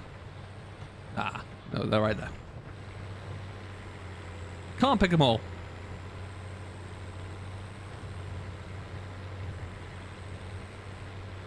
Yeah, ultimately, there we go. I'm going to jump out. We're going to let that do its thing. Plenty of space to turn around at the bottom there, so I'm not too concerned about that. We'll utilize all that space where we can. And then we can keep cracking along and get this little section finished up here as well. So that is all going to be good. I'm really happy with how this series is going and how this challenge is coming along. I don't know where you're going or why you're choosing to do it that way, but hide worker be hide worker. We will probably just leave this to do its thing at this stage, and we'll see how we get going through here. And hopefully before long, there'll be some red beet, carrots, and parsnips in here for us to harvest. No idea what we're doing over there. We'll have to go and rescue that one. Join me on Meadow Grove. We are in May, I believe. This is episode number 11, and we're flying. We've finished all of our cultivation work and our planting work, so we're going to just wash all that kit off and put it away. But before we do that, let's have a quick peek at how the field's coming along, shall we? Jump over. You'll see that the carrots are coming through. Well, sorry, that's the red beet and these 2 sections here. And then you got your carrots in this longer section in the middle. And then on the far side there, the parsnips are just coming through. They'll be probably coming looking good next month. But yeah, I'm happy with how it's coming together, really. I think it's looking very, very good indeed. And then, of course, we've got our orchards and the timber facility over in the far corner there. So yeah, very, very handy. Today, I am toying with the idea of doing one contract. We did 1 silage contract last summer. I think we'll do 1 again today. Our silage bale is actually eligible to go to the BGA now as well, which is great. And then we can also say goodbye to our friend. The Ford has finished its duties. At least I think so. Let me just double check one thing before we get rid of it. Can I pull this with my... Yeah, the voucher should be able to pull that. But yeah, so we don't need this anymore. And of course, it's costing us daily fees. So what we'll do is just get this all raised up, and then we'll get ourselves washed off, and then it's good to go back. Did the job. We only needed it for the cultivation work of this, using this ridger, because it's a little bit more powerful than any of our 2 machines can handle. And we'll probably look to do the similar thing again next year. In the ideal world, we would think about purchasing it, but in reality it's a lovely tractor. It does a great job, but do we need it? We don't need to buy a 3rd tractor at all. Especially one which is too slow to do any haulage work on the road, and too big and cumbersome really for any of the veg work, I'd say, once it's all in. It would only be on the harvester, which the voucher can pull anyway. So it would be very much a bonus, and nice to have. But we will see. Did a great job anyway, and we'll send it on this way. And what we'll probably end up doing is this time next year, we'll lease it back again when we come into the harvest, and we'll use it. But yeah, that's about it really. All right, done. So, like I say, we've got about 1 episode left after this one as a 1-year challenge. So 12 episodes there. And really, I'm curious to know if you think that once we finish that 1 year and we see where we're looking at, if it should be something that we look to continue. Do we bring this back for a second year and see what we can do for year number 2? Let me know what you think. Because, yeah, like I say, very curious to see. As my brake didn't work there and I just crashed my cultivator into the wall. If I leave that about there, that's going to give us enough room. Let's just lower that down.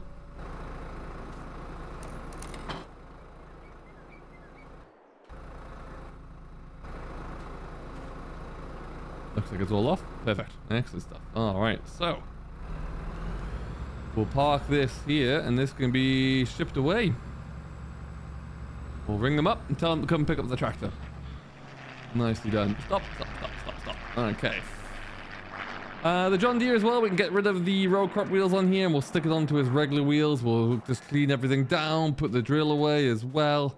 And then we'll probably end up sticking the mower on here, I'd say. But yeah, it's nice to kind of get this all ticked off. Another job done.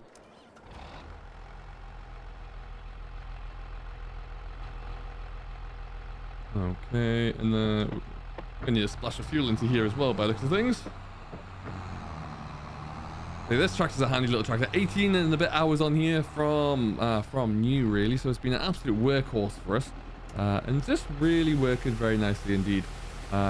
Small equipment, so we're never going to be short of power to pull this thing. And this is a really good tractor on the road, pulling trailers around, which is what it's going to be doing when we get into the harvest, because the Valtra's got a little bit of extra power to pull the big beet harvester that we now have. But yeah, all of the fields have been drilled in a manner which will give us plenty of room to work with from the get-go. So we don't need to worry too much about that. And it should be nice and efficient. And now...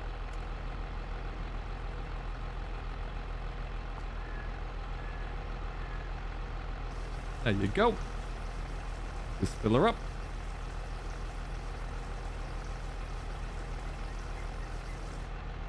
Excellent stuff. Get rid of that. Now we're good. We'll probably just swing this into here in front of the cultivator for now, I reckon. Plenty of storage space and yard space around here. Really not something I'm ever going to need to worry about, which is handy. And then we can just crack on. We'll find ourselves, we'll look into our contracts now, see what's going on. But I think what we'll do beforehand as well is just stick this onto the trailer and probably get ourselves ready to take a load of silage bales away. But first things first, to make that journey just a little bit more comfortable, we will swap our tires around. That's better. I do enjoy having the Michelins on there, that's for sure. And then we can go and pick up our trailer and we'll load up. I don't think we'll put them all onto here, we'll just probably put a few on. Maybe half and half, I would say. And then yeah, the good thing about that is once the BJ starts to work, it will just be a gentle income. And that's where this field really starts coming into its own in its current standard. And guys, we'll look to do the same thing again this year, where we multi-crop it. So once this crop is off here, we will cultivate over the vegetable areas, stick in more grass as well, and let it grow. And we'll see what that comes back at. But yeah, looking very, very good. Very pleased indeed. From a contract standpoint, let's see what we've got to play with here. 5, 15, 18, 41, 87. Now, where are they?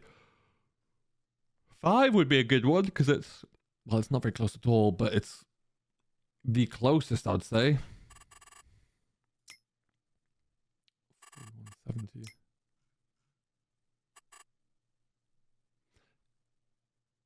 Yeah, 5 is definitely going to be the closest there, I'd say. And a small income, doesn't have to be too big. So we'll take that, we'll accept the contract. Thank you very much. And we'll get into that in just a moment. But first, I'm going to get this loaded up with our bales. We've only got a muck grab to do it, but I'm sure that'll be fine. And then, yeah, let's get going. This shed's still empty these days, pretty much. But it will... I don't know why these doors always stay open. Yeah. It's going to be coming into its own when we get into the root crop storage, that's for sure. Stick you about there. So like I say, probably take these in 2 loads. We'll see how this all loads up, but we will get this done. And then we'll get on with a bit of mowing, I reckon.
so we've split the pile there pretty much. We've taken half of them away, and we'll come back and get the others on another trip there. Just spaces it out. We don't really have a great deal of work to do at the moment, apart from maybe the odd contract here and there. So might as well slow us all down and just see what we can get done. But that one will go away at some stage. Now, what I think we'll do, just for a bit of difference, I haven't really used it too much yet, is take the voucher on the mower and go and find ourselves the field in question. Now, grass harrow's been done with for now. You can come off. Go into the right gear, and away we go. This always starts in the lowest of the low gear. It's quite weird.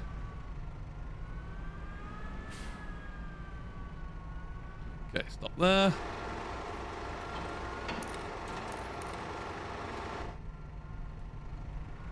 Right, so we'll go and find where we need to be. Field 5 we're heading to. Around the corner. I think I'm going to head up to the store, and it's just around the corner from there. So it's nice and easy to find.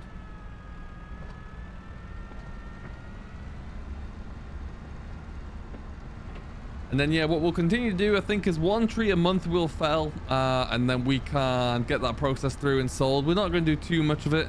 It just keeps things ticking along, keeps revenue coming in. As you can see, we're a little bit lower there. We haven't had any income in revenue aside from the orchard revenue, which is only, once you take out rental expenditures and the likes today, only about £2,500. So while still very nice and handy to have, not going to really accelerate things too much. So we will look to get in another tree, and that will just keep things ticking along. And then, yeah, this is kind of a dormant period now. Everything's growing, everything's doing its thing. It's odd that like the middle of May is our dormant period, but so be it. That's what we'll do, and we can make accommodations for that. So I just gotta stop buying things, really. I nearly bought another trailer, not that I needed one, but it was a bigger trailer and it was on discount. But no, we don't need it. So we're just gonna reduce down those outgoings where we can. Get rid of the tractor on hire, and we should be good. And then we'll just keep this moving along.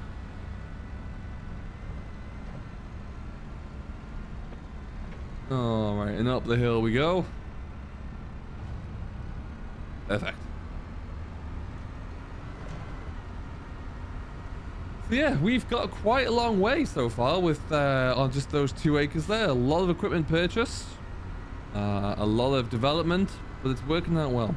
And I have ideas of what we could do. Someone mentioned what it would look like to get livestock if we did another year. That's always an option there for sure. Let me know if you think that would be good to see. Or if, you know, different fields maybe. It goes from being a 2 hectare challenge to a 4 hectare challenge. Of course, we need to clear some revenue. Part of me thinks that it might work just to spend another year going at this speed to clear off some debt. And then, you know, pivot again. But these are all different options. Now, number 5... is, oh, it's just along here on the right, actually. That's quite kind of handy. Not the first grass field. It's going to be on a bit of a slope, I can see already, but never mind. Oh yeah, okay, that one after the junction.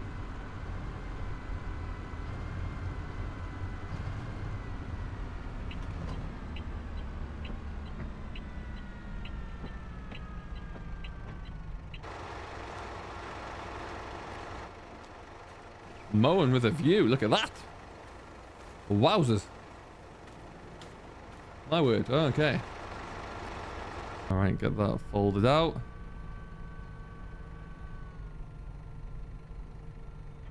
Click.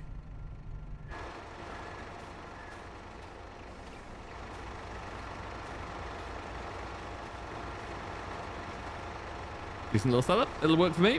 It will work for me.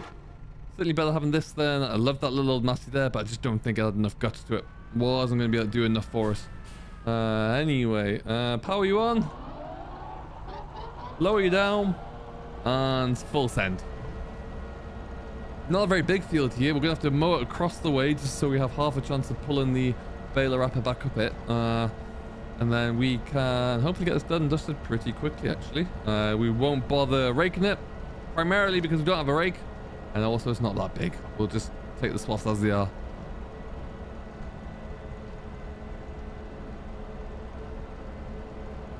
Get somewhat near to the corner.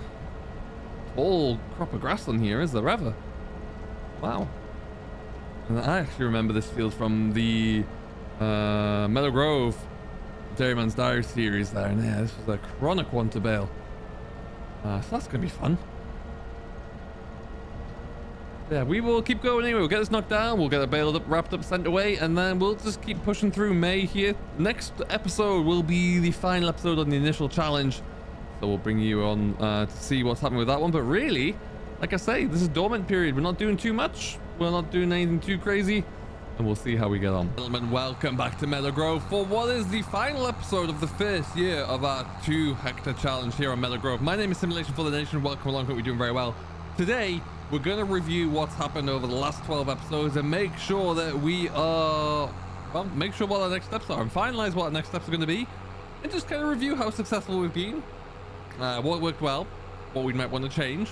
And you folks are going to help me decide what we do for the next year, if there is indeed a new year, and how we can proceed with that.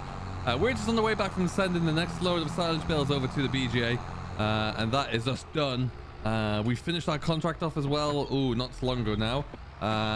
So we haven't taken any more. We've got one more load of wood to sell that we do one tree a month. Really now, all we can do... Oh, get over there. Too many things at once. All we can do is wait, really, to see how much money we have coming in. Put ourselves back to ×5 because I had it slowed down for a photo. And we're going to wait. You'll see the money keeps ticking up every so often, every hour, I guess, because the BJ is working. All of the bales are in there now. And yeah, all we can do really is have a look-see. But we're going to sell off that last load of wood. We'll drop this trailer, tractor and trailer off. We'll probably use the voucher because why not? And then we're all set. The last of the field, or the last of the root crops are planted and established now, so they're all coming through and looking great. They really do. That field's looking fantastic now. I'm very, very happy with it. The difference that you would have seen in the thumbnail before and after is really quite striking, so that's looking really, really pleasing.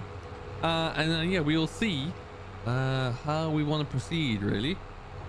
But yeah, we're just going to go up here.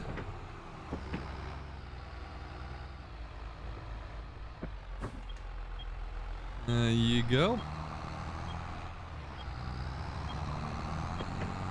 We are in the middle of June right now. We could probably take up more contracts if we want to, but we're going to hold off on doing those just until we figure out what our next plan will be, really. And because we can, you know, there's a few different ways that we can take it.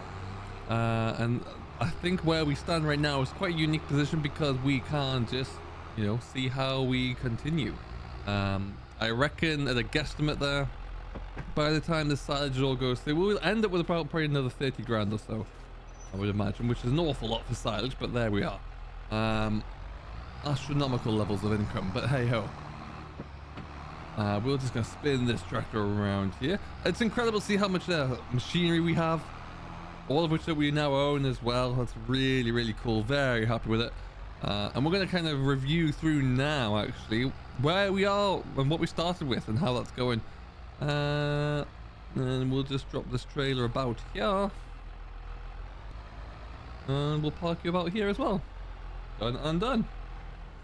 Alright, so 12 episodes ago, it's actually a few more than that because there was a few additional add-on extras, but 12 months ago we started in our, well, in June.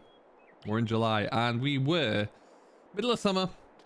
We had £500,000 in the bank when we started with. We started with nothing at all, no land, no machines or anything at all. We bought this plot of land, which is on Meadow Grove. We're in the southwest corner. And the reason we bought this particular field was because, including the yard, it was 2 hectares. Now, we did a few things. From the land's perspective, first of all, we cut this corner of the field off. It was all carrots, it should be said to start with. Every single bit was carrots. So we had to harvest carrots. We cut this field off in the corner here. We've transferred some of this into an orchard and also transformed the rest of it into a bit of a hard stand where we do our timber work. And we bought this processing plant here, which turns a log into firewood, which is working very, very well. This corner of the yard here is very lucrative. The trees bring in about 3 grand a month. And this brings in about 5 grand a trailer load, which is incredible work. So really, really good. We then harvested the rest of this. We'll walk through what that machinery looks like as well. We cleared out all of this. That was all carrots there, like I say. And then we split the field into 3.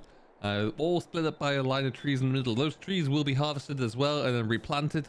so we can do it all again. We've widened our area of headlands as well, and also put a strip down the middle. The reason we've done that is to give us an area for our harvesters to start with, so we can work out a little bit more. Do we lose a little bit of money from area that we're not planting? Sure, but the aim is that we can mow these headlands down as well and get a baler to a silage off here, which will probably, if we can do that and do that properly, make us a little bit more money than it would our root crop return would be, really. So we have carrots, we have red beet, and we have parsnips over there, and they're looking rather nice, I must say. Really nice to see here. But I really like how the field's split up. We will be harvesting all these with our new harvesters, new equipment that we bought, and that'll make it a little bit more efficient to do so as well. So I'm very excited to see how that happens and how that transforms our the speed in which we can clear everything. When we harvest this, we do go and plant all of this, or take all this over to the processing plant, where it will be turned into various different types of soup, and then we'll sell that on to make buku dollars. Now, what we started with when we bought this, we bought the land. We had around about 100 or just under 200 grand left to play with when we factored in the purchase of the land. We started with our John Deere. We had this John Deere. We bought the flat trailer. And we had a Massey with a 390T with a rear forklift on there. Now that was great for us. That did everything we wanted. We had the original DeWolf harvester, which had the pallets on the back. So we left pallets all over the field. We picked them up and then we took them away to get them sold.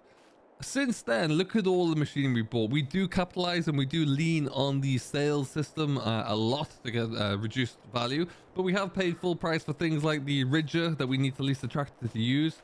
We'll lease one of those once a year. We paid full price for the mower, for the plow, I think, as well, and then the seed drill in the corner here. And also the new beet harvester, our new twin row beet harvester, the Armor Salmon, and this is going to be perfect for us. We're going to tip into our trailer that we bought. We have two of the trailers now. One is on the wood over there, and this bigger one for root crop. And then we also have incredible bargain, really, was our Fendt Rotana 160. So that was a real valuable pickup. We can do it, I think, with the money that we're going to be making in by selling off our most recent load of silage. This will be paid for all in itself already. We've also picked up a voucher which was on a very heavy discount, and this JCB was only £52,000. So we couldn't have got to where we are without any of this equipment. I really do believe that, and I think it's a huge step. But what that does mean as well is that we're very self-sufficient already. We need a few little things, don't get me wrong, and we'll be looking out for a few good sales that catch my eye to see if we can take advantage of those. But we have everything we need, and if I take a bit of a flight here, we're in a good position. The land is all taken care of itself, and we can really start to get this under control. And really, if we were to continue for, I don't know, another year, this would be very easy to handle and would make us an awful lot of money. Now, we do have debts, of course we do. We start that with a £200,000 loan, and then midway through the year, I extended that to £350,000 so it could allow us to get the firewood processing plant and also to set up the carrot or the soup processing facility as well. Now, but what's great to see about that, with the amount of money that we've had, we've actually been able to repay just over 100,000, 110,000 to be precise. So the money coming in is really superb, and we're able to get that down at an alarmingly quick rate of knots, which is perfect. Another year with our returns, and I believe that'll be down close to 100,000, if not less. With that being said, what do we do next? You know, we can continue with it as it is with this 2 hectares and see what we can do, but really there's not much of a challenge there. We've got this conquered. Moving forward, what I'd like to see would be that we cut down these trees, sell that wood, and re-establish a new line of trees on both sides. Perhaps not the same birch trees, maybe something different, but you know, the same principle would apply. What we could do is look to extrapolate, look to expand a little bit maybe. Do we maybe take on another 2 hectares? Do we make it a 4 hectare challenge and go in multiples of 2? Do we look to do something completely different again? We don't have cereal crops. We're trying to stay away from cereal crops. So any field we bought would maybe be grass, and we could put more root crops in there. Or do we do animals? Do we try and add something different on from an animal's perspective as well? The choice is yours. I am going to leave in the chat or pop up here, I haven't decided which one, but we will leave some way for you to vote to add your own opinion as to what we do next. Do we A, keep going as we are? Do we B, add in animals and livestock of some sort, that would be an expensive step and it would have to take a lot of planning. We might get it done inside the next year, but that's still part of the challenge anyway. Or do we buy a new field, continue with what we're doing here, stick with the same principles, no cereal crops, but just expand the operation and go again? These are all different options really, and I'm very curious to see what that would look like. I have a few ideas of what I would do, a few things that would interest me as well, but I'm going to start to think about those and keep those to myself until we see the answers really. We'll do one more episode if we have to show you what that would look like, but then, you know, maybe the next episode will be the reveal from the results there. So let me know what you think. Let me know what you'd like to see from this little challenge here. I think it's been really, really fun so far. And I'm really, really happy with the little farm setup that we have. Some great tractors there that could really see us through for the, well, for the next year, whatever that might hold. But yeah, really what we're going to do right now is just continue to tickle this revenue up. Let's take the voucher, shall we? We haven't been out on that today. We're going to turn off our flight mode. I'll go and pick up our little trailer. And then we can just take a little drive on down to the wood sell point. We're all good. Yeah, like I say, we've got two tractors, 120 horsepower with GPS fitted to it as well, which is pretty cool to have on the John Deere for planting. And this one is a little bit more, about 140-ish. And that gives us all we need for pulling the planter when we get round to that in. That won't be too far away, actually. I think that will be early autumn. And then we'll put this straight back on into grass. Try and get one more crop out of it for our for silage. That'll be ready to harvest in the early spring, and then we'll plow it all over again and cultivate it if we need to, and drill it again. That will be the pattern that we'll take at least. It works really well. It's a multi-cropping, which is quite good for us really, but puts a bit of a break crop on the soil as well. Okie dokie. We can just see, like I say, trailer loads of wood. They're not as expensive as they once were. One tree about 5-ish, not even 5 grand, but still money. We do one of those a year and it'll just tick things along nicely. It's still astronomical, but you know, that's what the prices are set up, and we will see. I just like the fact that throughout this we've been able to do something really different, challenge ourselves a little bit differently there, and just make money in ways that I don't normally.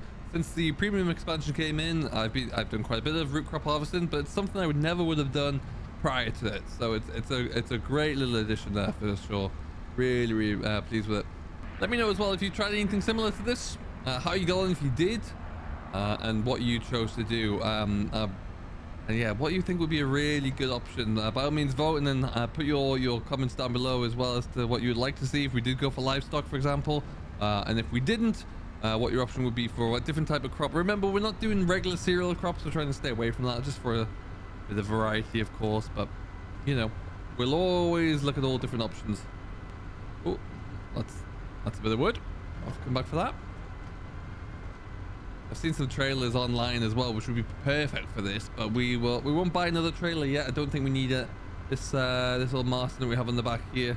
I think it's actually a Griffith, but this will be perfect for us for now. Nothing too crazy or expensive there. It's not needed. Oh, it's another bit of wood. Hang on. Just throwing money away here.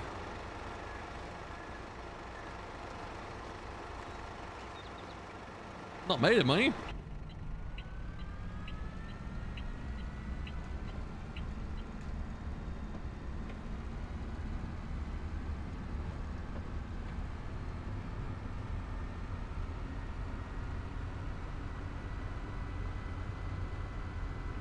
Okay, we're just going to sling ourselves in the little sell point at the end here. We'll dump all this off and then we will be good. So, let's see what we can get this account up to. Like I said, other than that, really, for June, not much else that we can do. We'll just sit and see how much money we can make through our BGA. And then we will follow back up. And then, yeah, start to gear up for what will be a slightly busier summer. Now, it all depends on what your the vote will be as to what we do next, really. It could be very, very busy, or it could be a little bit quieter, but we will very much wait and see. Meadow Grove's a great map for this as well. There's lots of different sized fields on there, bigger and small, of course. If we can find like a 2 hectare sized field nearby to our farm, then that would be awesome. Out you come. Come on.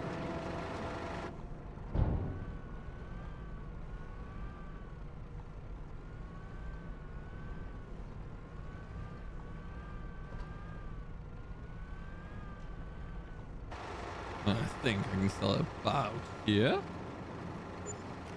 There you go. 5,527. Wowzers. Lot of money for a bit of firewood. So, like I say, we'll maybe do one of those in the next month as well, and we'll just continue to, we won't do too much more than that. I think it's just taking too much of an advantage of it. But yeah, that's really where we are for right now. That's the business, that's the farm, that's the challenge, how it's ended up.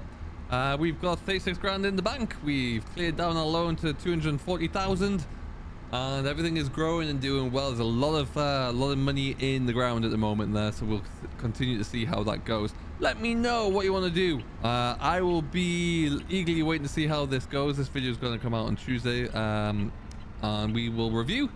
There'll be more videos from me through the week here, more from the northern farms and from my farming life. We're getting very, very close to having that release, which is very exciting, so do stay tuned and wait to see what that looks like, and stay close to all the social media as always. What I'll do right now though is leave you here, and we will see you in the next one. Till then, do stay safe, enjoy what you're doing as always. My name has been Simulation for the Nation. If you've enjoyed this series and this challenge, do let me know down below, and give it a thumbs up as well, and I will see you in the next one. Till then, do stay safe, enjoy what you're doing, and we'll catch you later.